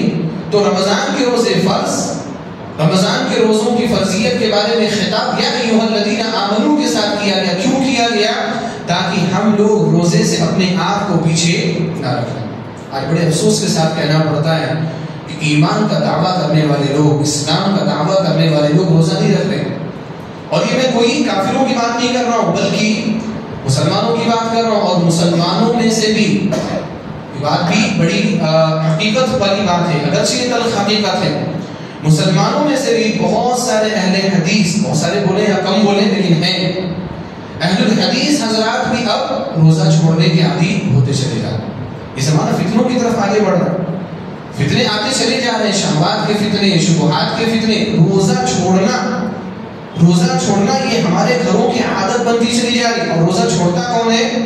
ہمارے ابا نہیں چھوڑتے، نانا نہیں چھوڑتے، دادا نہیں چھوڑتے، اگرچہ وہ کمزور ہو گئے، اگرچہ ان کو بیماریوں نے گھیر لیا، شوگر کا مریض ہے، پھر بھی وہ 100% کوشش کر رہا ہے کہ میں روزہ رہوں، ادھر ادھر سے ڈاکٹروں سے مشورہ کر کے اور احتیاطی علاج لے کر وہ روزہ رکھنے کی کوشش کر، ان کا ایمان بڑھا ہوا ہے، ان کے ایمان کے لیول ہائی، لیکن یہاں پر روزہ چھوڑنے کا واقعہ کس کی جانب سے پیش آ رہا ہے؟ نوجوانوں کی جانب سے، جوانوں کی جانب سے، جو جم میں جا کر کے جو ڈمبل اٹھاتے ہیں، اپنے مشرس مضبوط کر رہے ہیں اور طاقت اور قوت کا مظاہرہ کر رہے ہیں، یہ لوگ روزہ چھوڑ، روزہ نہیں رکھا جاتا، بھوک برداشت نہیں ہوتی، بڑے عجیب عجیب بہانے بنائے جا رہے ہیں۔ ابھی ایک تو نیا بہانہ بھی ہے آج کل کچھ سالوں سے، جو SSC کے ایگزام ہیں ہمارے صوبے تلنگانہ میں رمضان المبارک کے مہینے میں آ رہے ہیں، تقریباً 20-21 مارچ سے اس بار بھی امتحانات شروع ہیں۔ ہمارے یہاں بچے کیا ہے، بہانہ بناتے رہتے ہیں ایگزام ہے، اور ہمارے والدین بھی اس میں بہت خطرناک کردار ادا کر رہے ہیں۔ بچے کو دیکھ رہے ہیں، بچہ محنت کر رہا ہے، تو بچے کو مطلب بچے کا ذہن ایسا بنا دے رہے ہیں کہ ٹھیک ہے اگر آپ نے روزہ چھوڑ دیا تو کوئی بات نہیں، بعد میں رکھ لینا۔ کس کی وجہ سے روزہ چھوڑوا رہے ہیں آپ؟ امتحانات کی وجہ سے آپ روزہ چھوڑوا رہے ہیں۔ امتحانات کی وجہ سے کیا روزے چھوڑے جا سکتے ہیں؟ کیا روزوں کی قضا کی جا سکتی ہے؟ اس کے بعد اللہ رب العالمین نے روزہ چھوڑنے کی اجازت دی قرآن کریم میں 2 وجہوں کی بنا پر، اور یہ 2 اصل وجہیں ہیں۔ اللہ نے فرمایا فمن کان منکم مریضا او علی سفر فعدۃ من ایام اخر، تم میں سے جو شخص مریض ہو، بیمار ہو یا سفر پر ہو تو وہ روزہ چھوڑ سکتا ہے۔ اور روزہ چھوڑنے کے بعد کیا ہے، جو چھوٹے ہوئے روزے ہیں ان روزوں کی گنتی بعد میں پوری کرنی، ان روزوں کو بعد میں قضا کرنا ہے، رکھنا ہے۔ آپ کو آزادی نہیں مل رہی، 2 وجہوں کی بنا پر چھوڑا جا رہا ہے، یا چھوڑنے کی اجازت مل رہی، بیمار ہو گئے آپ یا آپ سفر میں ہیں۔ جو امتحان دے رہا ہے کیا وہ بیمار ہے؟ جو امتحان دے رہا ہے کیا وہ مسافر ہے؟ کیسی بیکار تربیت اور ایک منفی تربیت ہمارے یہاں آج کے دور میں کی جا رہی ہے۔ اپنے یہاں یہ روزہ چھوڑنے کا جو ایک معاملہ ہے نا بہت تیزی سے بڑھتا چلا جا رہا ہے۔ پہلے نہیں سننے میں آتا تھا کہ اہل حدیث ہو اور روزہ نہ رکھے، لیکن اب سننے میں آتا ہے، دیکھنے میں آتا ہے۔ بڑے افسوس کی بات ہے، یہ روزہ فرض ہے، اسلام کی بنیاد ہے۔ عبداللہ بن عمر رضی اللہ تعالیٰ عنہ کی جو روایت ہے اسلام کی بنیاد کے حوالے سے، اللہ کے رسول صلی اللہ علیہ وسلم نے فرمایا کہ اسلام کی بنیاد 5 چیزوں پر ہے، ان 5 چیزوں میں سے صوم رمضان بھی ہے۔ رمضان المبارک کا روزہ رکھنا یہ بنیاد ہے، بنیاد کے بغیر آپ کی عبادت کا تصور ہی نہیں۔ کیسے آپ مسلمان ہیں اگر آپ روزہ نہیں رکھتے؟ کیسے مسلمان، کیسے آپ اسلام کا دعویٰ کر رہے ہیں؟ اور رمضان المبارک کا روزہ چھوڑنا، ایک دن کا بھی روزہ چھوڑنا بغیر عذر کے، علماء نے بہت خطرناک اس کی وعید بیان فرمائی۔ مثال کے طور پر جو حدیث ہے جس کو ابن حبان رحمہ اللہ نے اپنے صحیح میں، امام حاکم رحمہ اللہ نے اپنے مستدرک میں روایت کی ہے کہ اللہ کے رسول صلی اللہ علیہ وسلم کو جہنم کے مناظر دکھائے گئے۔ ان مناظر میں سے آپ صلی اللہ علیہ وسلم کو کچھ ایسے لوگ دکھائے گئے جن کے بارے میں آپ علیہ الصلوۃ والسلام نے فرمایا کہ معلقین بعقاقیبہم، ایسے لوگوں کو میں نے دیکھا جن کو ان کے رکوب سے لٹکایا گیا۔ رکوب کس کو بولتے ہیں؟ آپ کی ایڑی کے اوپر جو نس ہے، جو جس سے خون کا دوران ہوتا ہے، اس کو کاٹ دیا جائے تو انسان مر جائے، یعنی الٹا لٹکایا گیا۔ معلقین بعقاقیبہم، ان کو ان کے ایڑیوں کے بل لٹکایا گیا۔ مشققۃ اشداقہم، آپ علیہ الصلوۃ والسلام نے فرمایا ان کی پانچوں کو چیر دیا گیا۔ تسیل اشداقہم دما، اور چیرنے کی وجہ سے ان کی پانچوں سے، ان کے چہروں سے خون بہ رہا ہے۔ اللہ کے رسول صلی اللہ علیہ وسلم نے جب یہ منظر دیکھا تو آپ صلی اللہ علیہ وسلم نے پوچھا فرشتوں سے، جو 2 فرشتے آپ کو یہ مناظر دکھانے کے لیے آئے تھے، آپ علیہ الصلوۃ والسلام نے فرمایا یہ کون لوگ ہیں؟ ان فرشتوں نے کہا کہ ہؤلاء الذین یفطرون قبل تحلۃ صومہم، یہ وہ لوگ ہیں جو افطار کا وقت ہونے سے پہلے جان بوجھ کر کے افطار کر لیا کرتے۔ اہل علم نے اس حدیث سے اخذ کیا اور کہا کہ اگر کوئی بندہ ایسا جو روزہ رکھتا ہے لیکن وقت ہونے سے پہلے ہی جان بوجھ کر کے افطار کر لیتا ہے، اللہ سبحانہ و تعالیٰ کے یہاں اس کی اتنی سخت سزا ہے، تو جو شخص روزہ ہی نہیں رکھتا اس کی اتنی خطرناک سزا ہے، جو پورا دن روزہ نہیں رکھ رہا ہے۔ ماہ رمضان کا احترام نہیں ہے، رمضان المبارک کے مہینے کا کوئی اس کے یہاں احترام نہیں، اس کا معاملہ اللہ سبحانہ و تعالیٰ کے نزدیک کتنا خطرناک ہوگا۔ اسی وجہ سے حافظ ذہبی رحمہ اللہ نے کتاب الکبائر، ان کی کبیرہ گناہوں پر ایک کتاب ہے جس میں انہوں نے 70 کبیرہ گناہوں کا تقریباً تذکرہ کیا۔ حافظ ذہبی رحمہ اللہ نے اس میں ایک کبیرہ گناہ ترک صوم رمضان کا بھی ذکر کیا کہ رمضان المبارک کے روزوں کو چھوڑنا، اور اس میں آپ نے جملہ لکھا، اور وہ جملہ میں چاہتا ہوں کہ آپ غور سے سنیں اور اس جملے کو آپ نشر کریں، اس جملے کو آپ پھیلائیں۔ ضعیف حدیثیں، موضوع حدیثیں لوگ پھیلا رہے ہیں، ہمارا ایک فریضہ ہے کہ صحیح باتیں ہم پھیلائیں۔ غلط بات کو روکنے کا ایک طریقہ ہے کہ آپ صحیح بات کو لوگوں کے درمیان عام کرنا شروع کر دیں، وہ اپنے آپ کو چیز ختم ہو جائے گی۔ اس طرح کی باتوں کو آپ پھیلائیں۔ حافظ ذہبی رحمہ اللہ نے فرمایا وعند المؤمنین مقرر، اہل ایمان کے نزدیک یہ بات ثابت شدہ ہے، مسلم ہے، کوئی شک نہیں ہے اس میں، اہل ایمان اس بات کو جانتے ہیں وعند المؤمنین مقرر ان من ترک صوم رمضان بلا عذر ولا مرض ولا حاجہ، کہ اگر کوئی شخص رمضان المبارک کے روزوں کو بغیر کسی عذر کے، بغیر کسی بیماری کے اور بغیر کسی شرعی ضرورت کے چھوڑتا ہے فهو شر من الزانی والمکاس ومدمن الخمر، تو ایسا انسان زانی سے بھی، ظلم کے ساتھ ٹیکس وصول کرنے والے حاکم سے بھی، اور شراب کا عادی جو شخص ہے اس شخص سے بھی زیادہ برا انسان ہے۔ سبحان اللہ۔ ہمارے یہاں زانی کو بہت عیب کی نظر سے دیکھا جاتا ہے، جو کہ اچھی بات ہے، ایسے لوگوں کو عیب کی نظر سے دیکھنا چاہیے تاکہ ان کی اصلاح ہو۔ ہمارے یہاں شرابی کو بہت بری نظر سے دیکھا جاتا ہے، اس کی اصلاح کے لیے وہ بھی چیز ٹھیک ہے، ٹیکس وصول کرنے والوں کو بھی لعن طعن کا نشانہ بنایا جاتا ہے، لیکن حافظ ذہبی رحمہ اللہ نے کہا کہ اہل ایمان اس بات کو جانتے ہیں کہ ان سارے لوگوں سے برا، زانی سے بھی برا، شرابی سے بھی برا، ظلم کے ساتھ ٹیکس وصول کرنے والے حاکم سے بھی برا کون ہے؟ جو رمضان المبارک کے روزے کو بغیر کسی عذر کے چھوڑ دیتا ہے۔ اور یہیں پر بس نہیں کیا آپ نے، حافظ ذہبی رحمہ اللہ نے بلکہ آگے بھی کہا، آپ نے کہا بل یشکون فی اسلامی، اہل ایمان کا تو معاملہ ایسا ہے کہ ایسے لوگوں کے اسلام کے بارے میں بھی وہ شک کرتے ہیں، یقیناً شک کی گنجائش ہے، کیونکہ رمضان المبارک کے روزے رکھنا یہ اسلام کی بنیاد میں ہے۔ اگر کوئی شخص رمضان المبارک کے روزے نہیں رکھتا کیسے مسلمان؟ بل یشکون فی اسلامی وَيَظُنُّونَ بِهِ الزَّنْدَقَةَ وَالْإِنْحِلَالَ، اور ایسے لوگوں کے بارے میں یہ گمان ہوتا ہے کہ بندہ زندیق ہے یا یہ انسان مرتد ہو چکا ہے۔ اور آپ غور کر کے دیکھ لیں، اگر کوئی شخص ایسا ہے جو رمضان المبارک کے روزے چھوڑتا ہے تو وہ اور بھی بہت ساری چیزیں چھوڑتا ہے، وہ نمازیں بھی چھوڑتا ہے، وہ قربانی بھی چھوڑتا ہے، اپنے بچوں کا عقیقہ بھی نہیں کرتا ہے، شریعت کے احکام میں سے کسی بھی حکم پر عمل نہیں کرتا، حتیٰ کہ جمعہ کو بھی نہیں آئے گا، وہ آئے گا بھی تو اخیر میں آئے گا برائے نام، تاکہ لوگوں میں معاشرتی طور پر میں مسلمانوں میں شمار کیا جاؤں، میرا کمپلیٹلی بائیکاٹ نہ کر دیا جائے، اس وجہ سے وہ ہماری مسجد میں آئے گا ورنہ نہیں آئے گا۔ ایسے لوگ ایسے ہی ہو جاتے ہیں، تو اس لیے بہت خطرناک مسئلہ ہے، اور بہت میں آپ لوگوں سے گزارش کے ساتھ یہ کہہ رہا ہوں کہ اس مسئلے پر کنٹرول کرنے کی ضرورت ہے، اس مسئلے پر کنٹرول کرنے کی ضرورت ہے۔ اور کیسے کنٹرول کیا جا سکتا ہے؟ یہ والدین کر سکتے ہیں، ذمہ داران کر سکتے ہیں۔ افسوس ہوتا ہے کہ ہمارے والدین اپنے بچوں کو جو بالغ ہو چکے ہیں، جو نابالغ ہیں ان کا مسئلہ نہیں ہے، جو بالغ ہو چکے ہیں بہانے بنا کر کے ان سے روزہ چھڑواتے ہیں، بس کس چیز کی وجہ سے؟ کہتے ہیں کہ بھئی رحمت ہے، شفقت ہے، اپنے بچوں کے ساتھ نرمی کا معاملہ ہم کریں، اس وجہ سے ہم ان کا روزہ چھڑوا رہے ہیں۔ آپ ان کا روزہ نہیں چھڑوا رہے بلکہ آپ ان کو جہنمی بنا رہے ہیں، آپ ان کو اپنے گھر میں رکھ کر کے جہنمی بنا رہے ہیں، جہنم میں پہنچانے کا ذریعہ آپ بن رہے ہیں۔ یہ دنیا کی کامیابی، اس کے پیچھے مت بھاگیے، آخرت کو آگے رکھیے۔ دنیا کے ایگزام میں فیل ہو جائے گا، اگلے سال پاس ہو جائے گا، سپلیمنٹری ایگزام دے کر کے بھی نہیں بھی پاس ہوا تو کیا ہوا؟ اگر 10th کوئی پاس نہیں ہوا تو کیا وہ جنت میں نہیں جائے گا؟ کیا قیامت آ جائے گی اس کے اوپر؟ میں نہیں کہتا ہوں کہ آپ لوگ پڑھائی کو ہلکے میں لیجیے، پڑھائی کو بھی مقدم رکھیے، لیکن دین سے زیادہ مقدم مت رکھیے۔ تو رمضان المبارک کے روزے فرض ہیں اور ان کی فرضیت پر سختی کرنے کی ضرورت ہے۔ اگر آپ باپ ہیں، اللہ کے رسول صلی اللہ علیہ وسلم نے فرمایا کہ تم میں سے کوئی شخص اگر منکر کام کو کرتا ہوا دیکھے، ہاتھ سے روکنے کی طاقت ہے تو ہاتھ سے روکنا چاہیے۔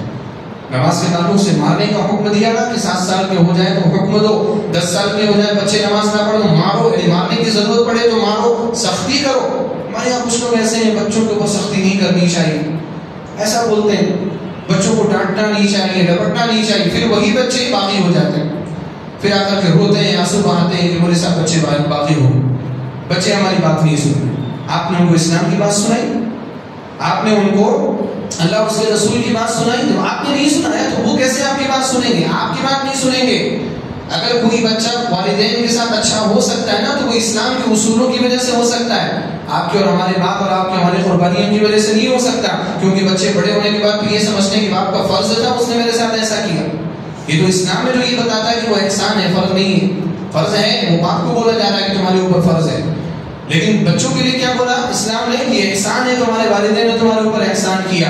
اگر اسلام کے اصولوں کے مطابق نہیں چلو گے تو پورا گھر خراب ہو جائے گا، پورا ماحول خراب ہو جائے گا۔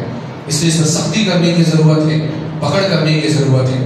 اسی طرح تیسری بات جو مجھے کہنی ہے رمضان المبارک کے حوالے سے، وہ یہ کہ رمضان المبارک کی تیاری اگر آپ کرنا چاہتے ہیں تو آپ اس طور پر تیاری کریں کہ جو رمضان المبارک کے چھوٹے ہوئے روزے پہلے ہیں آپ پہلے ان کی قضا کریں. ہمارے یہاں لوگ جو روزے چھوڑ دیتے ہیں ان کی قضا بھی نہیں کرتے. بہت سارے لوگ ایسے ہیں, یہ بھی افسوس کی بات ہے. اور میں آپ لوگوں سے مخاطب اور حدیث سے مخاطب ہوں تو میں آپ ہی لوگوں کو مخاطب کر کے کہوں گا, کیونکہ آپ ہی لوگوں کے درمیان جیسے واقعات آتے ہیں, چاہے آپ ہوں چاہے کہیں اور بھی ہوں. میں حیدرآباد میں ہوں, مسائل آتے ہیں ہمارے سامنے, ہم ان مسائل کی روشنی میں آپ کے سامنے ایک جنرل بات کہہ رہے ہوتے ہیں. ہو سکتا ہے آپ میں سے کوئی نہ ہو, اور میں امید کرتا ہوں کہ آپ میں سے کوئی نہیں ہوگا, کیونکہ ایسے لوگ نہیں ہوتے جو دروس میں حاضر ہوتے ہیں. ایسے لوگ روزہ نہیں چھوڑتے, وہ تو نفلی روزہ بھی رکھتے ہیں. لیکن ہمارے آس پاس رہنے والے لوگ ایسے کام کر رہے ہوتے ہیں, ان کی اصلاح کی ضرورت ہے.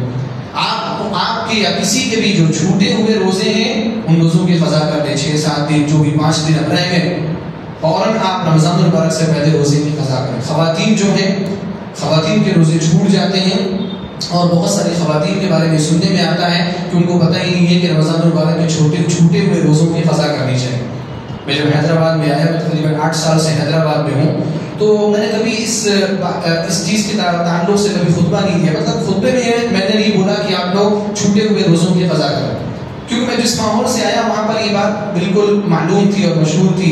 ہم نے اپنے گھر میں اپنی والدہ کو اور سب کو دیکھا کہ وہ لوگ چھوٹے ہوئے روزوں کی قضا کرتے ہیں.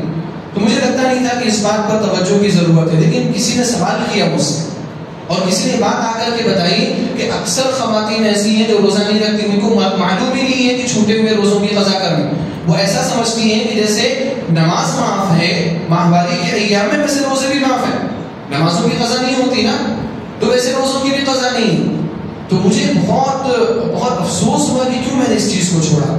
اور اس کے بعد سے میرا طریقہ بن گیا کہ جب بھی میں اس تعلق سے بولتا ہوں تو اس چیز کی طرف رہنمائی کرتا ہوں, اور اس بات کو ذکر کرتا ہوں کہ آپ کے جو چھوٹے ہوئے روزے ہیں ان روزوں کی قضا کرنا آپ کے لیے ضروری ہے. اما عائشہ رضی اللہ تعالیٰ عنہا کی حدیث مسلم میں بہت تفصیل کے ساتھ موجود ہے کہ ہمیں رمضان کے روزوں کی قضا کا حکم دیا جاتا تھا, نمازوں کی قضا کا حکم نہیں دیا جاتا.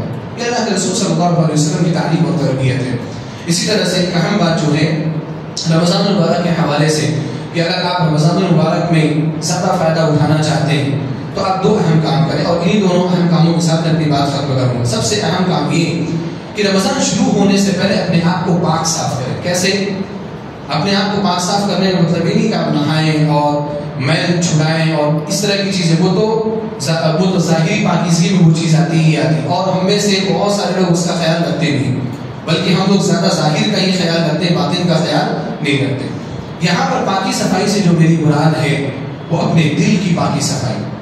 اپنے دل کو آپ گناہوں سے پاک صاف کریں, اپنے آپ کو آپ گناہوں سے پاک صاف کریں. ہم لوگ ایسے زمانے میں جی رہے ہیں جس زمانے میں صغیرہ تو صغیرہ کبیرہ گناہ بھی ہمارے یہاں معمولی ہیں, اور ہر شخص سے کبیرہ گناہ بہت بھاری تعداد میں سرزد ہوتے ہیں, اور ہمیں محسوس بھی نہیں ہوتا کہ ہم کبیرہ گناہوں کا ارتکاب کر رہے ہیں. اگر ہم اور آپ رمضان المبارک سے فائدہ اٹھانا چاہتے ہیں تو پہلے ہم توبہ کریں. علماء تربیت جو ہے, تربیت تزکیہ نفس, اپنے نفس کو پاک کرنے کے اصولوں میں سے ایک اہم اصول ذکر کرتے ہیں کہ التخلیہ قبل التحلیہ. التخلیہ قبل التحلیہ کا لفظی معنی یہ ہے کہ کسی چیز کو سجانے سے پہلے وہاں پر جو گندگیاں ہیں, جو نامناسب چیزیں ہیں, اس جگہ کو ان چیزوں سے پاک اور صاف کر لیا جائے, اس کے بعد اس کو سجانے کا کام کیا جائے. مثال کے طور پر مسجد ہے, مسجد کو آپ سجانے کا کام کرنا چاہتے ہیں, مسجد کو آپ صاف ستھرا رکھنا چاہتے ہیں, مان لیجیے آپ پینٹ کرنا چاہتے ہیں, تو پینٹ کرنے کے لیے کیا آپ نے پینٹ لائے اور آپ نے مارنا شروع کر دیا؟ ایسے نہیں ہوتا. پہلے آپ جہاں نماز آپ اکٹھی کریں گے, اس کو سائڈ میں لگائیں گے, کرسیوں کو ہٹائیں گے, اور جو پرانا پینٹ ہے نا اس کو کھلچ کر کے نکالیں گے, اور یہ سب کام کرنے کے بعد جو ہے نا پھر آپ نیا کام کریں گے, یعنی آپ نئے طور پر اس کو پینٹ کریں گے اور نئے طور پر آپ اس کو کلر کرنے کی کوشش کریں. اسی کو کہتے ہیں تخلیہ قبل التحلیہ. تو یہ دل ہے, اگر اس کو سجانا ہے, سنوارنا ہے, تو اس کے اندر جو گندگیاں پہلے سے ہیں نا, پہلے ان کو نکالنا ضروری ہے. اگر آپ ان گندگیوں کو نہیں نکالیں گے, نیکیاں کریں گے نا, تو وہ نیکیاں کس کے ساتھ خلط ملط ہو جائیں گی؟ گندگیوں کے ساتھ, اور وہ اپنا اثر آپ کے اعمال پہ ظاہر نہیں کر پائیں گے. جیسے ایک گلاس ہے, گلاس میں آدھا گندا پانی اور آپ کو صاف پانی بھرنا ہے, تو پہلے آپ کو وہ گندا پانی پھینکنا پڑے گا، اس کے بعد آپ اس میں صاف پانی بھریں گے تو وہ پانی آپ کے لیے قابل استعمال ہوگا۔ آدھا گلاس گندا پانی آپ نے اس میں لایا، آپ نے اس میں اور پانی شامل کر دیا تو وہ پانی گندا رہا، وہ پانی صاف ہوا یا گندا ہی رہا؟ پانی گندا ہی رہا۔ تو التخلیہ قبل التحلیہ، توبہ کریں اللہ سبحانہ و تعالیٰ سے پہلے۔ اللہ رب العالمین نے کہا لعلکم تتقون، روزے کا مقصد کیا ہے؟ تاکہ تم متقی بن جاؤ۔ کتنے روزے ہماری زندگی میں گزر گئے؟ مان لیجیے اگر آپ 30 سال کے ہیں تو کم از کم 15 روزے جو ہیں آپ کی بلوغت میں گزرے، کم از کم 15 رمضان مبارک آپ نے گزارے بلوغت میں، لیکن آپ یقین سے اپنے دل سے ایک بار پوچھ کر کے دیکھیں کون سا رمضان ایسا تھا جس کے بعد میرے دل کے اندر تقویٰ بڑھا؟ افسوس کی بات ہے کہ ہم میں سے اکثر کا جواب نفی میں ہوگا، ہم میں سے کسی کے پاس ایسا نہیں۔ رمضان آ رہا چلا جا رہا ہے، لعلکم تتقون کا مقصد حاصل ہی نہیں ہو رہا، کیوں؟ کیونکہ ہم اس کے حساب سے پلاننگ نہیں کرتے، ہم اس کے حساب سے منصوبہ بندی نہیں کرتے۔ آپ توبہ کریں اور آپ ذہن بنائیں کہ رمضان سے فائدہ اٹھانا ہے۔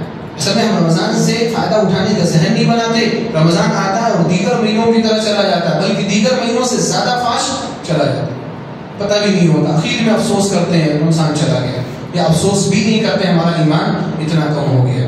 تو توبہ کریں، وتوبوا الی اللہ جمیعا ایھا المؤمنون لعلکم تفلحون۔ اللہ تعالیٰ نے فرمایا کہ اے مومنو تم سب اللہ رب العالمین کی بارگاہ میں توبہ کرو تاکہ تم کامیاب ہو جاؤ۔ اللہ نے کہا کہ اگر تم کامیاب ہونا چاہتے ہو، رمضان المبارک کے روزے ہم رکھ رہے ہیں، بھوک برداشت کر رہے ہیں، پیاس برداشت کر رہے ہیں، وقت کی قربانی دے رہے ہیں، سب کچھ کر رہے ہیں، کامیابی چاہیے کہ نہیں چاہیے؟ انسان اگر 2 قدم بھی کہیں چلتا ہے نا تو اس کا ایک مقصد ہوتا ہے اور اس میں کامیابی چاہتا ہے۔ آپ پورے رمضان محنت کرتے ہیں، آپ خرچ بھی کر رہے ہیں، آپ سب کچھ کر رہے ہیں، آپ کا مقصد کیا ہے؟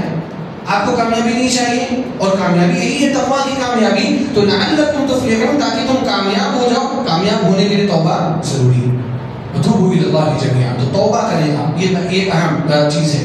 دوسری اہم چیز یہ ہے کہ رمضان المبارک سے پہلے، اور انشاءاللہ آخری چیز ہوگی میری، کہ رمضان المبارک سے پہلے آپ پلاننگ کریں، جو میں نے کہا منصوبہ بندی۔ ہمارا جو اسلام ہے نا بڑا خوبصورت اسلام ہے، اور اس میں ہماری ہر شعبے میں رہنمائی کی، ہر چیز کو ہمیں کیسے کرنا ہے، اسلام اس کے بارے میں رہنمائی کرتا ہے کہ آپ اس کے پہلے سے منصوبہ بندی کرو۔ اللہ کے رسول صلی اللہ علیہ وسلم نے فرمایا ان اللہ یحب اذا عمل احدکم عملا ان یتقنا، اللہ رب العالمین اس بات کو پسند کرتا ہے کہ اگر تم میں سے کوئی شخص کوئی کام کر رہا ہے تو اس کام کو اتقان کے ساتھ کرے، پرفیکشن کے ساتھ کرے، کمال کے ساتھ کرنے کی کوشش کرے۔ ایسا نہیں کہ بس چلو ٹھیک ہے، سرسری طور پر، رسمی طور پر جو چیزیں ہو جائیں، نہیں۔ اگر آپ کوئی کام کرنا چاہتے ہیں، کچھ بھی کام کرنا آپ چاہتے ہیں، جائز کام ہے تو آپ اس کو اچھے سے کرنے کی کوشش کریے۔ آپ رمضان المبارک میں آپ عبادت کرنا چاہتے ہیں، اتقان کے ساتھ عبادت کریے۔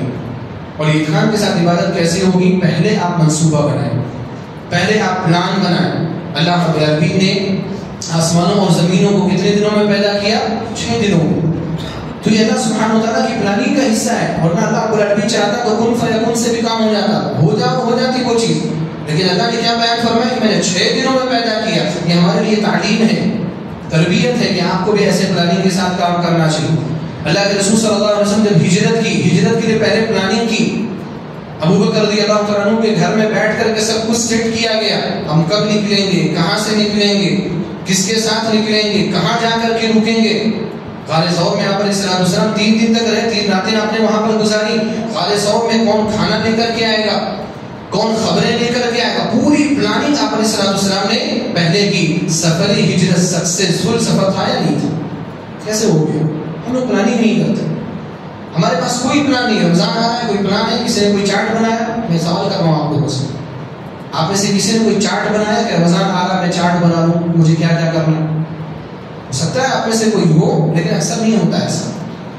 رمضان سے پہلے آپ کے پاس ایک منصوبہ ہونا چاہیے کہ پورے مہینے کا استعمال مجھے کیسے کرنا ہے۔ آپ کی مصروفیت بھی ہوگی، آپ کی جاب ہو سکتی ہے، آپ کی بزنس، آپ کا کام ہو سکتا ہے، پڑھنے کا، پڑھانے کا، سب کچھ وہ بھی کریے آپ، وہ سب چھوڑ کر کے آپ کو روزہ رکھنے کو نہیں کہا جا رہا، وہ سب بھی آپ کام کر، لیکن اسی کے درمیان آپ کو عبادت کے لیے بھی وقت نکالنا ہے، قرآن کریم کی تلاوت کے لیے بھی وقت نکالنا ہے۔ قرآن کریم کی تلاوت اللہ کے رسول صلی اللہ علیہ وسلم کی سنتوں میں سے، حضرت جبریل علیہ السلام نے آ کر کے نبی علیہ السلام کو ہر رمضان میں قرآن کریم کا ایک مکمل دور کرایا، اور آخر رمضان میں 2 مرتبہ قرآن کریم کا مکمل دور کرائے. میرے علم اس سے حاصل کرتے ہیں کہ کم از کم ہر مسلمان کا ایک ختم تو ہونا چاہیے. ایک قرآن آپ کا خالی تراویح میں پیچھے امام صاحب کے پیچھے سن کر کے نہیں، آپ کا پڑھ کر کے آپ پڑھے کم از کم قرآن کریم کا ایک ختم ہو. لیکن ہمارے ایک ختم بھی نہیں ہوتا. وجہ کیا ہے؟ کوئی پلاننگ نہیں ہے ہمارے پاس. ٹھیک ہے دیکھیں گے آخری عشرہ ہے نا، آخری عشرے میں دیکھیں گے. آخری عشرہ بھی آیا، کچھ مصروفیت آ گئی، دوستوں کے ساتھ گھومنے پھرنے نکل گئے، وہ بھی ختم. آخر میں پوچھو آخری عشرے پوچھو کتنا پارا ہوا؟ ابھی تو شیخ دوسرا پارا چل رہا ہے، تیسرا پارا چل رہا ہے. کیوں ایسا ہے؟ پلاننگ نہیں. پلاننگ کریے آپ. اگر آپ پلاننگ کریں نا تو ایسے بغیر سوچے آپ کا بھی 1 قرآن 2 قرآن 3 قرآن آسانی سے ہو سکتا ہے. ایک پارا جو رہتا ہے جو 15-17 کا حافظی قرآن رہتا ہے، اس میں اگر ایک پارا آپ پڑھنے جا رہے ہیں تو وہ 20 صفحے کا ایک پارا ہوتا ہے. اگر آپ ہر نماز کے بعد 5 وقتہ نمازیں ہوتی ہیں، ہر نماز کے بعد صرف 4 صفحہ آپ پڑھ لیں. 4 صفحہ پڑھنے میں کتنا ٹائم لگے گا؟ 4 منٹ 5 منٹ 6 منٹ آپ کی اسپیڈ کے حساب سے. اگر آپ 4 صفحہ پڑھ لیں گے نا تو آپ کا ایک قرآن ہر نماز کے بعد آپ پڑھ لیں، ایک قرآن ایسے ہی ہو جائے گا آپ کا مکمل. ایسے ہی آپ کا مکمل ہو جائے گا. 20 رمضان آپ پہنچیں گے تو آپ کا 20 پارا ہو چکا ہوگا. اب اگر کوئی شخص اس طرح سے پلان کرے گا، 2 قرآن کا آپ پلان کر لیجیے، 8 صفحہ پڑھوں گا میں، پھر اس کے بعد آخری عشرے کی ایک الگ پلاننگ بنائی آپ کی، اس میں رات میں جو وقت ملتا ہے اس میں پڑھوں گا. تو ایک آدمی 3 4 5 مرتبہ قرآن کریم کا مکمل دور کر سکتا ہے، لیکن اس کے لیے پلاننگ کی ضرورت ہے. اور میں نے قرآن کریم کی تلاوت کے بارے میں ذکر کیا. نفل کے لیے، عبادات کے لیے اور دیگر چیزوں کے لیے بھی ہمارے پاس پلاننگ ہونی چاہیے، ہمارے پاس منصوبہ بندی ہونی چاہیے. انہی باتوں کے ساتھ میں اپنی بات ختم کرتا ہوں. اللہ سبحانہ وتعالیٰ سے اس دعا کے ساتھ العالمین تو ہم سب کو صحت اور عافیت کے ساتھ رمضان المبارک تک پہنچا اور رمضان کی رحمتوں سے برکتوں سے فائدہ اٹھانے کی توفیق عطا فرما. العالمین جو رمضان المبارک آنے والا ہے، اس رمضان کو ہماری زندگی کا سب سے اچھا رمضان بنا. العالمین اس رمضان میں ہمارے گردنوں کو جہنم سے آزاد فرما. العالمین تو ہم سب کی مغفرت فرما. العالمین تو ہم سب کے عبادات میں اخلاص پیدا فرما. ہم سب کے عبادات کو شرف قبول عطا فرما. العالمین تو ہم سب کے صغیرہ اور کبیرہ گناہوں کو معاف فرما. العالمین تو ہم سب کو جنت الفردوس میں جگہ عطا فرما. العالمین جب تک ہم زندہ ہیں اسلام اور ایمان پر زندہ فرما، اور جب ہمارا خاتمہ ہو لا الہ الا اللہ محمد رسول اللہ پر ہمارا خاتمہ فرما. آمین. وآخر دعوانا الحمدللہ رب العالمین. السلام علیکم ورحمۃ اللہ وبرکاتہ.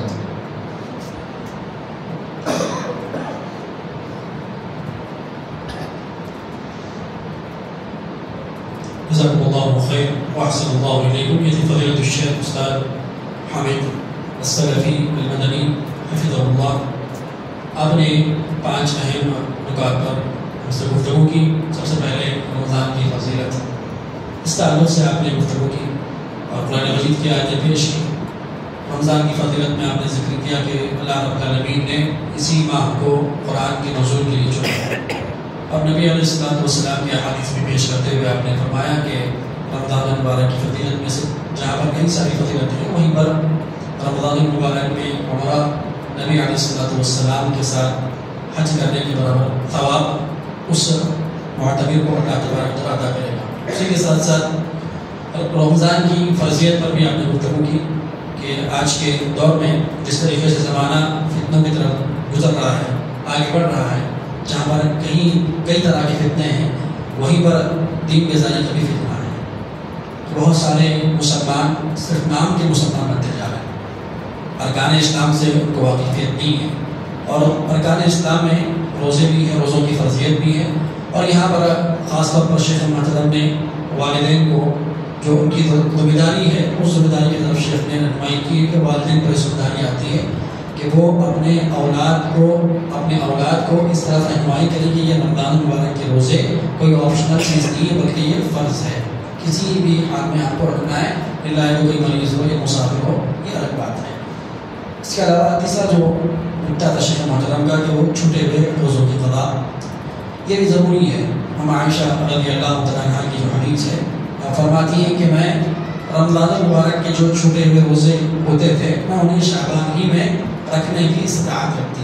تو نبی علیہ السلام کی بیویاں جو قضا روزی ہوتی وہ شعبان کے مہینے میں ہی رکھا کرتی ہیں.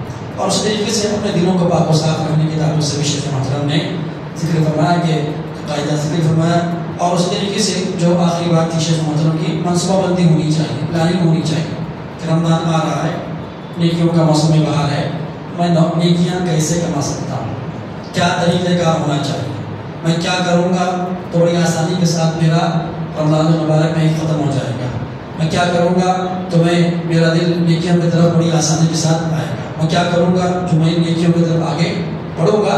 تو دل کی اصلاح کے ساتھ ساتھ ایک اہم نقطے کی طرف شیخ مطلب نے ہماری رہنمائی کی، وہ یہ ہے کہ آدمی پلاننگ کرے، اور پلاننگ کرے گا کسی بھی کام کے لیے تو وہ کام بڑا کامیاب ہو جائے گا۔ اب میں آخری جو مدعو کرنے سے پہلے میں استقبال کرتا ہوں ناظرین مقامی جمعیت اہل حدیث فضیلت الشیخ حافظ شوکت حسین ہاشمی جامعی حفظہ اللہ کا، اور اسی کے ساتھ خازن مقامی جمعیت اہل حدیث نور المقیم صاحب کا بھی میں مدعو کرتا ہوں کہ آپ آئیں اور درس پر تشریف فرمائیں۔ اب میں ہمارے اس ملے کے آخری مقرر فضیلت الشیخ طارق حفظہ اللہ، میں ان کو دعوت دیتا ہوں کہ آپ آئیں اور اپنا عنوان پیش کریں۔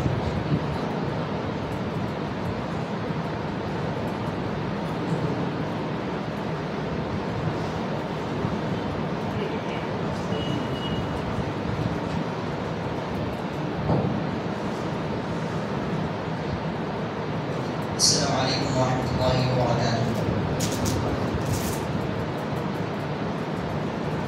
مثلاً یہ جو مجلس ہے یہ ایک کتاب ہے ادعیہ معذورہ، قرآن و سنت کی روشنی میں تیار کردہ منفرد اسلامی دعاؤں کا مجموعہ۔ یہ اس کتاب کے اجرا کی مجلس ہے۔ میں استاد محترم فضیلت الشیخ حامد مدنی حفظہ اللہ سے درخواست کرتا ہوں کہ آپ کے بدس کتاب کا اجرا ہو، اور دوسرے علماء کرام اور اسٹیج پہ رہنے والے زعماء اور جماعت و جمعیت کے ذمہ داران اس کتاب کا اجرا فرمائیں۔ کھولنا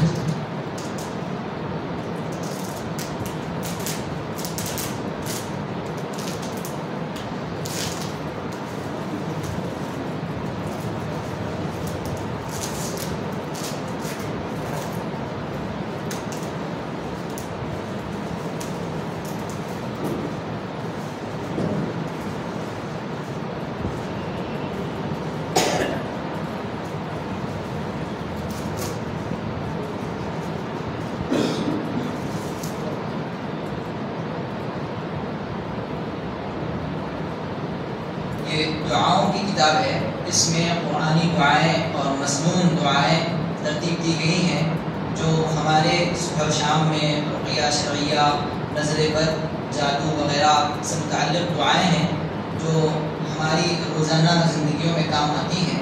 یہ ان دعاؤں کا مجموعہ ہے۔ یہ کتاب مسجد کمیٹی ناصر صالح بن حمد شاہ صاحب کوٹا محبوب نگر تلنگانہ سے نشر کی گئی ہے۔ اللہ تبارک و تعالیٰ اس کتاب کے تعلق سے محنت کرنے والے تمام افراد کو جزائے خیر دے، مسجد کمیٹی کو جزائے خیر دے، اور اس کے لیے محنت کرنے والے تمام افراد کو اللہ تبارک و تعالیٰ اجر عظیم سے نوازے۔ کتاب کے متعلق اور دعا کے متعلق کچھ باتیں مجھے آپ کے سامنے ذکر کرنی ہے۔ دعاؤں کی کتاب، دعاؤں کی کتابیں اس کی اپنی ایک تاریخ ہے۔ دعاؤں کی کتاب کے تعلق سے جو سب سے پہلی کتاب ذکر کی جاتی ہے وہ امام ابن سنی کی کتاب ہے عمل الیوم واللیلہ۔ اس میں امام ابن سنی نے صبح و شام کے جو اعمال ہوتے ہیں ان کو کیسے دعاؤں سے آغاز کریں، کیسے ان کا اختتام کریں، اور کیا دعائیں ہیں جو اللہ تبارک و تعالیٰ سے پوچھی جانی چاہیے، کی جانی چاہیے صبح اور شام کے کاموں میں، ان کا ذکر کیا۔ اس کے بعد ہے الاذکار، امام نووی رحمۃ اللہ علیہ۔ امام نووی رحمۃ اللہ علیہ جو ریاض الصالحین کے مؤلف ہیں، انہوں نے الاذکار کتاب ترتیب دی۔ اس میں بھی صبح و شام کی دعائیں اور دوسری دعائیں ذکر کی گئی۔ اس کے بعد ہے امام ابن تیمیہ رحمۃ اللہ علیہ کی کتاب الکلم الطیب۔ امام البانی رحمۃ اللہ علیہ نے اس کتاب کی تخریج کی اور اس میں صحیح اور ضعیف احادیث کی تفریق کر کے ایک دوبارہ اشاعت کیا الصحیح الکلم الطیب کے نام سے۔ یہ بھی دعاؤں کی کتاب، اور ایک عام مشہور کتاب جو ہم تمام جانتے ہیں سعید بن وهب القحطانی کی کتاب ہے حصن المسلم. کتابوں کی اپنی تاریخ ہے. یہ اچھا کام ہے کہ لوگوں کو دعاؤں سے جوڑا جائے. ان کے صبح و شام کے جو اعمال ہیں، جو مشغولیات ہیں، اس میں اللہ کا ذکر ان کو بتایا جائے، اس طرف توجہ دلائی جائے. ایک بڑا بہترین کام ہے. اللہ تبارک و تعالیٰ اس مقصد کے تحت کتاب ترتیب دینے والوں کو جزائے خیر عطا فرمائے. یہ جو کتاب کی خصوصیت ہے دوسری کتابوں سے وہ یہ ہے کہ اس میں ان دعاؤں کو مقدم رکھا گیا ہے، ان دعاؤں پر زیادہ توجہ دی گئی ہے جو زندگی میں پیش آنے والی ضروریات ہیں، جیسے رزق کی پریشانی، نظر بد، رقیہ شرعیہ، دنیا و آخرت کی بھلائی، قرض کی ادائیگی، بچوں کی تربیت اور اصلاح کے لیے دعا. یہ تمام باتیں جو روزانہ پیش آتی رہتی ہیں، تو ان سے متعلق دعاؤں کو یہاں پر مقدم رکھا گیا. اس کے علاوہ اس میں قرآن اور حدیث سے ثابت شدہ دعاؤں کو ہی ترتیب دیا گیا ہے، دوسری دعاؤں سے احتراز کیا گیا ہے. وہ دعائیں جو یا تو قرآن سے ثابت ہوں، قرآن میں ذکر کردہ ہوں، یا پھر احادیث صحیحہ میں مذکور ہوں، انہی دعاؤں کو اس کتاب میں شامل کیا گیا. دوسری یہ ہے کہ قرآنی جو دعائیں ہیں، قرآن میں بہت ساری دعائیں ذکر کی گئی ہیں، انبیاء کی دعائیں ہیں، اللہ تبارک و تعالیٰ نے حکایتاً ذکر کیا ہے، تو ان دعاؤں کو بھی یہاں پر ایک باب کے تحت جمع کیا گیا ہے، قرآنی دعائیں. اس کے علاوہ رقیہ شرعیہ، نظر بد، جادو سے متعلق جو دعائیں ہیں اس کے علاج کے لیے وہ ذکر کی گئی. فضیلت الشیخ حافظ عبدالحسیب عمری مدنی حفظہ اللہ رقیہ شرعیہ اور نظر بد کے تعلق سے بالخصوص اہل حدیث افراد کے درمیان میں بار بار اس جانب توجہ دلاتے رہتے ہیں کہ رقیہ شرعیہ کا جو چلن ہے یہ اہل حدیث افراد میں اس طرح عام ہو چکا ہے کہ اہل حدیث ایک طرح سے توہم پرست بنتے جا رہے ہیں. کچھ بھی چیز ہو گئی، گھر میں کچھ پریشانی آ گئی، رقیہ شرعیہ کرانے چلے گئے. بچہ بہت دن سے بیمار ہو گیا، رقیہ شرعیہ پڑھانے چلے گئے. تو توہم پرستی کا شکار اہل حدیث حضرات بہت زیادہ ہو رہے ہیں رقیہ شرعیہ کی وجہ سے. حافظ عبدالحسیب عمری مدنی حفظہ اللہ نے اس طرف توجہ دلائی. تو لہذا رقیہ شرعیہ یہ ایک اپنی جگہ ایک علاج ہے، ایک چیز ہے، اس کی اپنی آیتوں کی ترتیب ہے، اجتہاد سے بہت سارے افراد اس کو کرتے ہیں، پڑھتے ہیں. تو لہذا یہ جو رقیہ شرعیہ ہے وہ اپنے آپ کرنے کا ایک عمل ہے، آدمی خود اپنے آپ پر کرے. اللہ کے نبی صلی اللہ علیہ وسلم نے اپنی ساری زندگی میں کبھی کسی اور سے رقیہ نہیں کرایا. جب بستر مرگ پر تھے تو اما عائشہ رضی اللہ تعالیٰ عنہ نے آپ پر رقیہ کیا. اور اللہ کے نبی صلی اللہ علیہ وسلم نے ایک حدیث میں فرمایا کہ 70,000 ایسے خوش نصیب افراد ہوں گے جو بلا حساب و کتاب جنت میں داخل کر دیے جائیں گے. ان میں سے ذکر کیا کہ لا یسترقون، وہ رقیہ کا سوال نہیں کریں گے، دوسروں سے رقیہ پڑھانے نہیں لگائیں گے. تو لہذا یہاں پر رقیہ شرعیہ کی آیتوں کو ترتیب دیا گیا ہے، اس کو پڑھیں، اس کو سمجھ کر علاج کرانے کی کوشش کریں. دعاؤں سے متعلق چند باتیں ہیں، وہ یہ ہے کہ نعمان بن بشیر رضی اللہ تعالیٰ عنہ کہتے ہیں کہ اللہ کے نبی صلی اللہ علیہ وسلم نے فرمایا الدعاء هو العبادہ، دعا ہی عبادت ہے. یہ سنن ابی داؤد کی روایت ہے. اس کی شرح عون المعبود میں شارح لکھتے ہیں کہ دعا ہی ایک ایسی عبادت ہے جس میں یہ اہلیت ہے کہ اس کو عبادت کہا جا سکے. وہ اس لیے کہ دعا اس عبادت میں انسان مسلمان یا جو بھی سوال کرتا ہے اللہ تبارک و تعالیٰ سے، وہ مکمل اللہ کی طرف مقبل الی اللہ، اللہ کی طرف توجہ کرتا ہے. راغب عما سواہ، تمام لوگوں سے الگ ہو کر، ان لوگوں سے دور ہو کر اللہ کی طرف متوجہ ہوتا ہے جن سے امید نہیں کی جا سکتی، جن سے کسی قسم کا کوئی سوال نہیں کیا جا سکتا. ان سے دور ہو کر صرف اللہ تبارک و تعالیٰ سے سوال کرتا ہے. تو یہ جو جذبہ ہے آدمی کے دل کے اندر، یہ جو توحید کا جذبہ دعا کی عبادت میں پیدا ہوتا ہے، تو یہ اصل چیز ہے جو عبادت میں ہونی چاہیے. شارح حدیث لکھتے ہیں کہ فی الدعاء تأہیل انہ یقال العبادہ، کہ یہ دعا کی یہ خاصیت ہے، اس میں یہ اہلیت ہے کہ اسے عبادت کہا جائے. دوسری بہت ساری عبادتیں ہیں لیکن اہم ترین عبادت وہ دعا ہے. اللہ تبارک و تعالیٰ فرماتا ہے وَقَالَ رَبُّكُمُ ادْعُونِي أَسْتَجِبْ لَكُمْ ان الذين يستكبرون عن عبادتي سيدخلون جهنم داخلين. سورہ غافر میں اللہ تبارک و تعالیٰ فرماتا ہے کہ اللہ تبارک و تعالیٰ کہتا ہے وقال ربكم، اور تمہارے رب نے کہا ادعونی، مجھے پکارو، مجھ سے سوال کرو، استجب لکم، میں تمہاری دعاؤں کو سنوں گا، تمہارا جواب دوں گا. ان الذين يستكبرون عن عبادتي، بے شک وہ لوگ جو میری عبادت سے تکبر کرتے ہیں، سيدخلون جہنم داخلین، تو وہ جہنم میں داخل کر دیے جائیں گے. علامہ عبدالرحمن السعدی رحمۃ اللہ علیہ اس آیت کی تفسیر میں لکھتے ہیں کہ فیہا وعد و وعید، اس آیت میں اللہ تبارک و تعالیٰ نے ایک وعدہ ذکر کیا اور ایک وعید ذکر کی. وعدہ یہ ہے کہ ادعونی استجب لکم، تم مجھے پکارو میں تمہارا جواب دوں گا. وعید یہ ہے کہ ان الذین یستکبرون عن عبادتی، جو اللہ کو پکارتے نہیں، اللہ سے دعا نہیں کرتے، اللہ سے مانگتے نہیں، اللہ سے سوال نہیں کرتے، سیدخلون جہنم داخلین، ذلیل کر کے ان کو جہنم میں داخل کر دیا جائے. امام ابن عثیمین رحمۃ اللہ علیہ کہتے ہیں اپنی کتاب اصول تفسیر میں کہ جب کسی آیت میں کسی چیز کا حکم دیا جائے اور اس کے آگے آیت کے ٹکڑے میں کسی کی صفت بیان کی جائے تو اس عبادت کو یا اس حکم کو چھوڑنے والے یا کرنے والے کی وہ صفت ہوا کرتی ہے. اللہ تبارک و تعالیٰ نے یہاں حکم دیا دعا کرنے کا، وقال ربکم ادعونی، کہ مجھے پکارو. اس کے بعد میں ایک صفت ذکر کی یستکبرون، تکبر کرنے والے. تو دعا کرنا یہ اصل عبادت ہے، اہم ترین عبادت ہے، لیکن دعا کرنا کوئی دعا چھوڑ دینا کوئی معمولی کام نہیں. عبادت ہے، کریں یا نہ کریں. بہت ساری ایسی عبادتیں ہیں جو کریں یا نہ کریں اس پر کوئی وعید نہیں، لیکن دعا ایک ایسی عبادت ہے کہ اگر وہ نہ کی جائے، اس سے اعراض کیا جائے تو وہ تکبر کی علامت ہے. ان الذین یستکبرون عن عبادتی، جو دعا نہیں کرتے، جو اللہ سے سوال نہیں کرتے، وہ متکبر ہیں. تکبر یہ بھی ہے کہ آدمی سینہ چوڑا کر کے چلے، اپنے آپ کو بڑا سمجھے، اچھا سمجھے.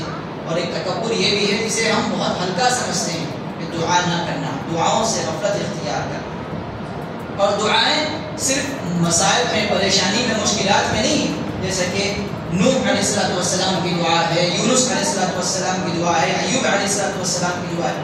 دعا خوشی میں بھی ہے، دعا خوشحالی میں بھی.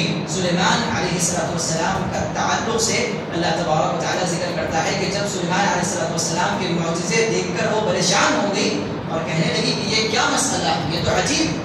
فتبسم ضاحکا، تو سلیمان علیہ السلام مسکرانے لگے اور کہنے لگے کہ اے اللہ تبارک و تعالیٰ، رب اوزعنی ان اشکر نعمتک التي انعمت علی وعلی والدی ان اعمل صالحا ترضاه، کہ اے اللہ مجھے توفیق عطا فرما. علامہ عبدالرحمن السعدی رحمۃ اللہ علیہ اوزعنی لفظ کی تفسیر کرتے ہوئے کہتے ہیں کہ وفقنی، الہمنی، مجھے توفیق دے، مجھے اس بات کی توفیق عطا فرما کہ میں تیرا شکر ادا کروں. رب اوزعنی ان اشکر نعمتک التي انعمت علی، جو نعمتیں تو نے مجھ پر نچھاور کی ہیں میں اس کا شکر بجا لاؤں. اے اللہ مجھے تو اس بات کی توفیق عطا فرما. دعا پریشانی میں بھی ہوتی ہے، دعا مصیبت میں بھی ہوتی ہے، لیکن دعا خوشحالی میں بھی ہونی چاہیے. تکبر کا شکار آدمی نہیں ہوتا. عمر رضی اللہ تعالیٰ نے بڑی اچھی بات کہتے ہیں کہ تمام تر عبادتیں، نماز، روزہ، زکوٰۃ، حج، یہ اللہ کی توفیق پر موقوف ہیں. اللہ توفیق دے تو آپ کر سکتے ہیں، اللہ توفیق نہ عطا فرمائے تو میں اور آپ عبادت نہیں کر سکتے. لہٰذا تمام عبادتیں اللہ کی توفیق پر موقوف ہیں. ایک دعا ایسی ہے کہ بندہ سوال کر سکتا ہے اور تمام توفیق کا سوال کر سکتا ہے. وہ بندہ اللہ سے سوال کرے کہ اللہ مجھے توفیق عطا فرما، شکر بجا لانے کی توفیق عطا فرما، تکبر سے دور رہنے کی توفیق عطا فرما، نمازوں کی پابندی کی توفیق عطا فرما. دعا ایک واحد ایسی چیز ہے جو بندہ کر سکتا ہے، اس کے اختیار میں. دوسری جو عبادتیں ہیں وہ اللہ کی توفیق پر موقوف ہیں. اسی لیے اللہ تبارک و تعالیٰ نے ام القرآن میں سورہ فاتحہ میں یہ فرمایا کہ اہدنا الصراط المستقیم، اے اللہ ہمیں صراط المستقیم کی جانب رہنمائی فرما. یہ دعا کرتی رہنی چاہیے. ام القرآن سورہ فاتحہ کو کہا جاتا ہے. اور سورہ فاتحہ کی جب تقسیم بتائی گئی تو ایک وہ ہے جو اللہ کی ثنا ہے، اللہ کی تعریف ہے، اور ایک حصہ جو ہے وہ دعا ہی دعا. اهدنا الصراط المستقیم صراط الذین انعمت علیہم غیر المغضوب علیہم. ام القرآن سورہ فاتحہ دو حصے اس کے، اللہ کی تعریف اور اللہ سے دعا، دو حصے. ام القرآن سورہ فاتحہ صرف 2 حصے، دعا، اللہ کی تعریف۔ دعا اتنی اہم ترین عبادت ہے۔ رمضان کا مہینہ، ابھی فضائل آپ نے سنے، مسائل آپ نے سنے۔ ہم اور آپ افطار کے وقت میں افطار کی جلدی میں رہتے ہیں، خواتین دسترخوان کی زینت میں مشغول رہتی ہیں، نوجوان اپنے اپنے فون میں مصروف رہتے ہیں۔ اہم ترین وقت دعا کی قبولیت کا وقت، اس وقت ہم دعا سے غافل ہوتے ہیں، اس وقت ہم دعا سے غافل ہوتے ہیں۔ بہت سارے اوقات جو مستجاب دعا ہیں، دعا کی قبولیت کے اوقات ہیں، ان میں ہم دعا سے غافل رہتے ہیں۔ یہ دعا سے غفلت، یہ تکبر کی طرف لے جاتی ہے۔ اللہ تبارک و تعالیٰ میری اور آپ کی مدد فرمائے۔ اہم ترین بات جو اس کتاب کے تعلق سے اور دعا کے تعلق سے وہ یہ ہے کہ اللہ کے نبی صلی اللہ علیہ وسلم نے فرمایا، ابو ہریرہ رضی اللہ تعالیٰ عنہ راوی حدیث ہیں، کہتے ہیں کہ ان اللہ لا يقبل دعاء، ان اللہ تعالی لا يقبل دعاء قلب غافل لاہ، اللہ تبارک و تعالی غافل دل کی دعا کو قبول نہیں کرتا جو لہو و لعب میں پڑا ہوا ہے۔ اس کی حدیث کی شرح میں لکھتے ہیں کہ لہو و لعب اور غافل دل کیا ہے؟ غافل دل اور لہو و لعب میں پڑا ہوا دل وہ ہے کہ اس کو نہیں معلوم کہ اللہ تبارک و تعالیٰ سے وہ کس چیز کا سوال کرتا ہے۔ ہم اور آپ اچھی اچھی دعائیں یاد کر لیتے ہیں، ربنا آتنا فی الدنیا حسنہ وفی الآخرۃ حسنہ وقنا عذاب النار، ربنا ظلمنا انفسنا وتغفر لنا، ساری دعائیں یاد کر لیتے ہیں، پڑھتے رہتے ہیں، اس کا معنی مطلب مجھ کو اور آپ کو نہیں معلوم۔ رب ارحمہما کما ربیانی صغیرا، ربنا ظلمنا انفسنا وان لم تغفر لنا وترحمنا لنکونن من الخاسرین۔ یہ ساری دعائیں ہم بس اس کو رٹ لیے ہیں اور پڑھ دیتے ہیں۔ دعا پڑھنا نہیں ہے، دعا کو کرنا ہے۔ دعا مانگی جاتی ہے، دعا سوال ہے، پکارنا۔ دعا کا مطلب ہے پکارنا، اللہ کو پکارا جائے۔ ایسا نہ ہو کہ ہم اللہ سے سوال کر رہے ہیں اور ہم کو معلوم ہی نہیں کہ ہم کیا سوال کریں۔ ہم اور آپ ذرا تصور کر کے دیکھیں کہ میں آپ سے کسی چیز کا سوال کروں اور ایک ایسی زبان میں کروں جو آپ نہیں جانتے، یا ایسی زبان میں کروں جو مجھے نہیں معلوم، یا میں ایسے طریقے سے کروں کہ میں آپ سے سوال کروں اور کسی اور جگہ مصروف رہوں۔ اللہ تبارک و تعالیٰ کے ساتھ ہم ایسے ہی کرتے ہیں، پوچھتے رہتے ہیں، کیا پوچھ رہے ہیں اللہ سے ہم کو نہیں معلوم۔ تو اللہ تبارک و تعالیٰ اس لیے ہماری دعاؤں کو قبول بھی نہیں کرتا۔ جہاں تطہیر مال، تطہیر بدن، تطہیر اخلاق کی واجبیت ہے دعا کے قبول ہونے کے لیے کہ بندے کے اعمال صحیح ہونے چاہیے، بندے کا مال کمایا ہوا حلال کا ہونا چاہیے، وہیں بندے کا دل حاضر بھی ہونا چاہیے۔ حاضر نہیں ہے دل، دعائیں کی جا رہی ہیں اللہ تبارک و تعالیٰ سے۔ اتنی غفلت ہے کہ عربی میں ایسی ایسی باتیں بولی جاتی ہیں کہ بہت سارے جگہوں پر میں نے سنا ہے دعائیں قنوت میں، قنوت نازلہ میں امام صاحب دعا کر رہے ہیں کہ اے اللہ غزہ میں مسلمانوں پر ظلم کیا جا رہا ہے، اے اللہ غزہ میں بچے مارے جا رہے ہیں، یقتل الابناء امام امہاتہم، اور پیچھے کھڑے ہونے والے کر رہے ہیں آمین، اللہ قبول کر، یعنی کہ اللہ ایسے کر۔ اور بہت ساری مساجد میں جہاں اجتماعی دعاؤں کا اہتمام کیا جاتا ہے جو کہ ثابت نہیں ہے، وہاں پر یہ دعا کی جاتی ہے اللہم انت السلام و منک السلام تبارک یا ذا الجلال والاکرام، آمین کہتے ہیں۔ اللہ تبارک و تعالیٰ سلامتی والا ہے، اسی سے سلامتی ہے، اس پر آمین کہتے ہیں۔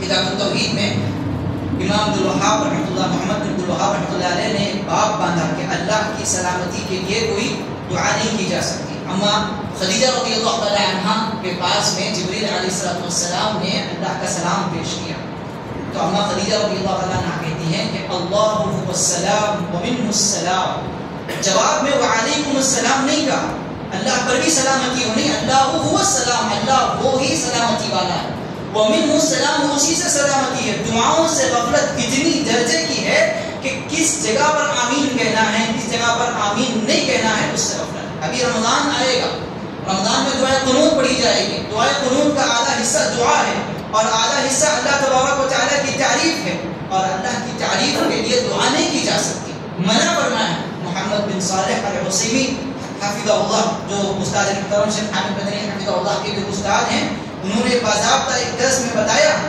کہ دعائے قنوت میں وہ جگہیں، وہ مقامات جہاں پر اللہ کی تعریف بیان کی گئی ہے وہاں پر آمین نہیں کہنا چاہیے، خاموشی اختیار کرنی چاہیے۔ لیکن میری اور آپ کی غفلت ہے دعاؤں سے۔ دعائے قنوت جو اہم ترین دعا ہے اس کا مطلب تک میں اور آپ نہیں جانتے، اس لیے اللہ تبارک و تعالیٰ ہماری دعاؤں کو قبول نہیں کرتا۔ تو یہ جو کتاب ترتیب دی گئی ہے اس میں دعاؤں کے ساتھ ساتھ ترجمہ بھی ذکر کیا گیا، لہذا دعاؤں کو سمجھ کر کیا کریں، دعا ایسی کریں جو آپ کو خود کو سمجھ میں میں آئے دعا ایسی کرے جو آپ کے دل سے نکلے، ایسا نہ ہو کہ زبان سے ادا کر دی جائے اور آپ کو نہیں معلوم کہ اللہ سے آپ نے کیا سوال کیا ہے۔ اللہ تبارک و تعالیٰ ہم تمام کو کہنے سننے سے زیادہ عمل کرنے کی توفیق عطا فرمائے، قرآن سے ہمارا رشتہ جڑے رہنے کی توفیق عطا فرمائے، ہم تمام کو خوب دعائیں کرنے کی توفیق عطا فرمائے۔ رمضان جو خیر کا مہینہ ہے، جس میں دعوت دی جاتی ہے یا باغی الخیر اقبل، خیر کے چاہنے والے آگے بڑھتے جاؤ، ایسے مہینے میں اللہ ہم تمام کو خوب دعائیں کرنے کی توفیق عطا فرمائے۔ بارک اللہ لنا ولکم فی القرآن العظیم ونفعنا وإیاکم بالآیات والذکر الحکیم۔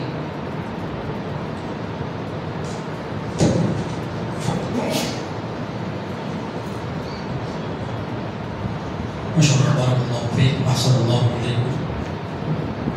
ابھی آپ نے کتاب کا اجرا بھی دیکھا اور دعا کے تعلق سے کئی باتیں آپ کے سامنے کی بھی گئی۔ دعا عبادت ہے اور عبادت دو طرح کی ہوتی ہے۔ یہ دعا کے دو اقسام ہیں، ایک دعا اور طلب ہے اور ایک ہے دعا ایک اللہ تبارک تعالیٰ سے دعا کے طرف ہم مانگتے ہیں کہ اللہ تبارک تعالیٰ وہ ہمیں چیز عطا فرما دے، وہ چیز عطا فرما دے، اور ایک دعا ہے جو کہ عبادت ہے، اس میں مانگتے نہیں ہیں لیکن ہم عبادت کر رہے ہیں، جیسا کہ نماز ہے، نماز وغیرہ میں بعض مقامات پر اللہ تعالیٰ سے مانگتے ہیں اور بعض مقامات پر اللہ تعالیٰ کی تعریف کرتے ہیں۔ تو اللہ تبارک تعالیٰ کی تعریف کرنا یہ بھی عبادت کے اندر شامل ہے اور مانگنا یہ بھی اللہ تبارک تعالیٰ ہی کی عبادت کے اندر شامل ہے۔ تو دعا کے دو اقسام ہیں۔ اسی طریقے سے ایسی دعائیں جو کہ روزمرہ کی دعائیں ہیں اور عام طور پر جو بچوں کو سکھائی جاتی ہیں اور سکھائی جانی چاہیے، جو سرپرست حضرات ہیں، والدین وغیرہ ہیں، ایسی کتابوں کو اپنے پاس رکھیں اور اپنے بچوں کو دعاؤں کے ذریعے تربیت کریں کہ کیا دعا پڑھنا ہے، گھر میں داخل ہو رہے ہیں، گھر سے باہر جا رہے ہیں اور اس طریقے سے بازار وغیرہ میں داخل ہو رہے ہیں۔ یہ ساری دعائیں یعنی روزمرہ کی زندگی میں جہاں جہاں ہم جاتے ہیں، جہاں جہاں ہم وہاں سے باہر نکلتے ہیں، چاہے بیت الخلاء کا مسئلہ ہو یا اسی طریقے سے کھانے وغیرہ کی دعائیں ہوں، یہ تمام دعائیں ہم سکھائیں، ان کو معمول نہ سمجھیں۔ بہت سارے جو والدین ہیں ان دعاؤں کو، وہ دعائیں والدین بھی یاد ہوتی ہیں لیکن اپنے بچوں کو سکھاتے نہیں۔ تھوڑا سا بڑے ہونے دو، تھوڑا سا بالغ ہونے دو، اس کے بعد بلوغت کے بعد دیکھیں گے، سمجھ آنے کے بعد دیکھیں گے، اس وقت تک ویٹ کرتے ہیں۔ ایسا نہیں، اللہ کے نبی علیہ السلام کی تربیت دیکھیں کہ نبی علیہ السلام نے چھوٹے بچے، چھوٹے صحابہ کرام رضوان مجمعین کو اللہ کے نبی صلی اللہ علیہ وسلم نے آداب سکھائے، انہیں دعائیں سکھائیں۔ اللہ کے نبی صلی اللہ علیہ وسلم نے چھوٹے سے معصوم بچے کو دیکھا تو کل بیمینک، اللہ کے سم اللہ، جب کھانا کھا رہے ہیں تو کہا اللہ کے نبی نے اللہ کا نام لے کر کھانا کھاؤ، وکل بیمینک، اور اپنے سیدھے ہاتھ سے کھانا کھاؤ، وکل مما یلیک، اللہ کے نبی نے فرمایا کہ قریب قریب سے کھاؤ، یعنی تھالا پلیٹ وغیرہ ہے تو مکمل پلیٹ میں ہاتھ مت پھیلاؤ بلکہ اپنے قریب جہاں سے آپ کو ممکن ہو وہاں سے کھانا کھاؤ۔ یعنی نبی علیہ السلام کی تربیت بتلاتی ہے کہ والدین کی ذمہ داری بنتی ہے کہ وہ اس جانب خاص طور پر توجہ دے کہ وہ اپنے اولاد کی تربیت کرے، جیسا کہ اللہ رب العالمین نے فرمایا قوا انفسکم واہلیکم نارا، تم اپنے آپ کو اور اپنے اہل و عیال کو جہنم کی آگ سے بچاؤ۔ کیسے بچائیں گے آپ جہنم کی آگ سے؟ ایمان اور ایمانی تربیت کر کے آپ اپنے آپ کو اور اپنے گھر والوں کو جہنم کی آگ سے بچائیں گے، اور اسی تربیت میں یہ دعائیں بھی شامل ہے۔ تو ان دعاؤں کا اہتمام خاصاً ہونا چاہیے اور ان دعاؤں کے تعلق سے ایک مسابقہ وغیرہ بھی اگر ہو تو بہت اچھی بات ہوتی ہے۔ انشاءاللہ فیوچر میں اس کا پلان ہے، اس دن مسلم وغیرہ کا انشاءاللہ مرتب کر اس کو بہترین انداز میں آپ کے سامنے پیش کیا جائے گا۔ ہر گروپ کے طلباء کے لیے وہاں پر حسن مسلم کو مرتب کیا جا رہا ہے، انشاءاللہ رمضان المبارک میں شاید وہ مسابقے کے تعلق سے اعلان کیا جائے گا، اور سبھی سے گزارش ہے کہ وہ اس طریقے سے جو مسابقے ہوں یا جہاں پر دعاؤں کے تعلق سے کتاب کا اجرا ہو ان کو معمولی نہ سمجھیں بلکہ ان کو پڑھیں، سمجھیں، ان کے تعلق سے غافل دل بالکل بھی نہ رکھیں۔ اللہ سے دعا ہے، میں سب سے اس اجلاس کے اختتام سے پہلے میں تمام لوگوں کا شکریہ ادا کرتا ہوں، بالخصوص صدر اجلاس کا اور اس طریقے سے مہمانان مقررین کا اور زعماء جمعیت کا، جمعیت و جماعت کا، اور آپ تمام حضرات میں دل کی گہرائیوں سے شکر گزار ہوں کہ آپ نے ہمارا ساتھ دیا اور اس جلسے کی شروعات سے لے کر اختتام تک آپ بیٹھے رہے، آپ سنتے رہے اللہ اور اس کے رسول کی بات کو۔ میں اللہ سے دعا کرتا ہوں کہ اللہ تبارک و تعالیٰ کے ہمارے یہاں بیٹھنے اور ہمارے یہاں علم حاصل کرنے کو اللہ تبارک و تعالیٰ قبول فرمائے اور میزان حسنات میں اللہ تبارک و تعالیٰ شامل فرمائے، آمین۔ اور اسی بات پر میں اس طرح سے اختتام کرتا ہوں. سبحانک اللہم و بحمدک ونشہد ان لا الہ الا انت ونستغفرک ونتوب الیک. اور میں اذان کے لیے دعوت دیتا ہوں.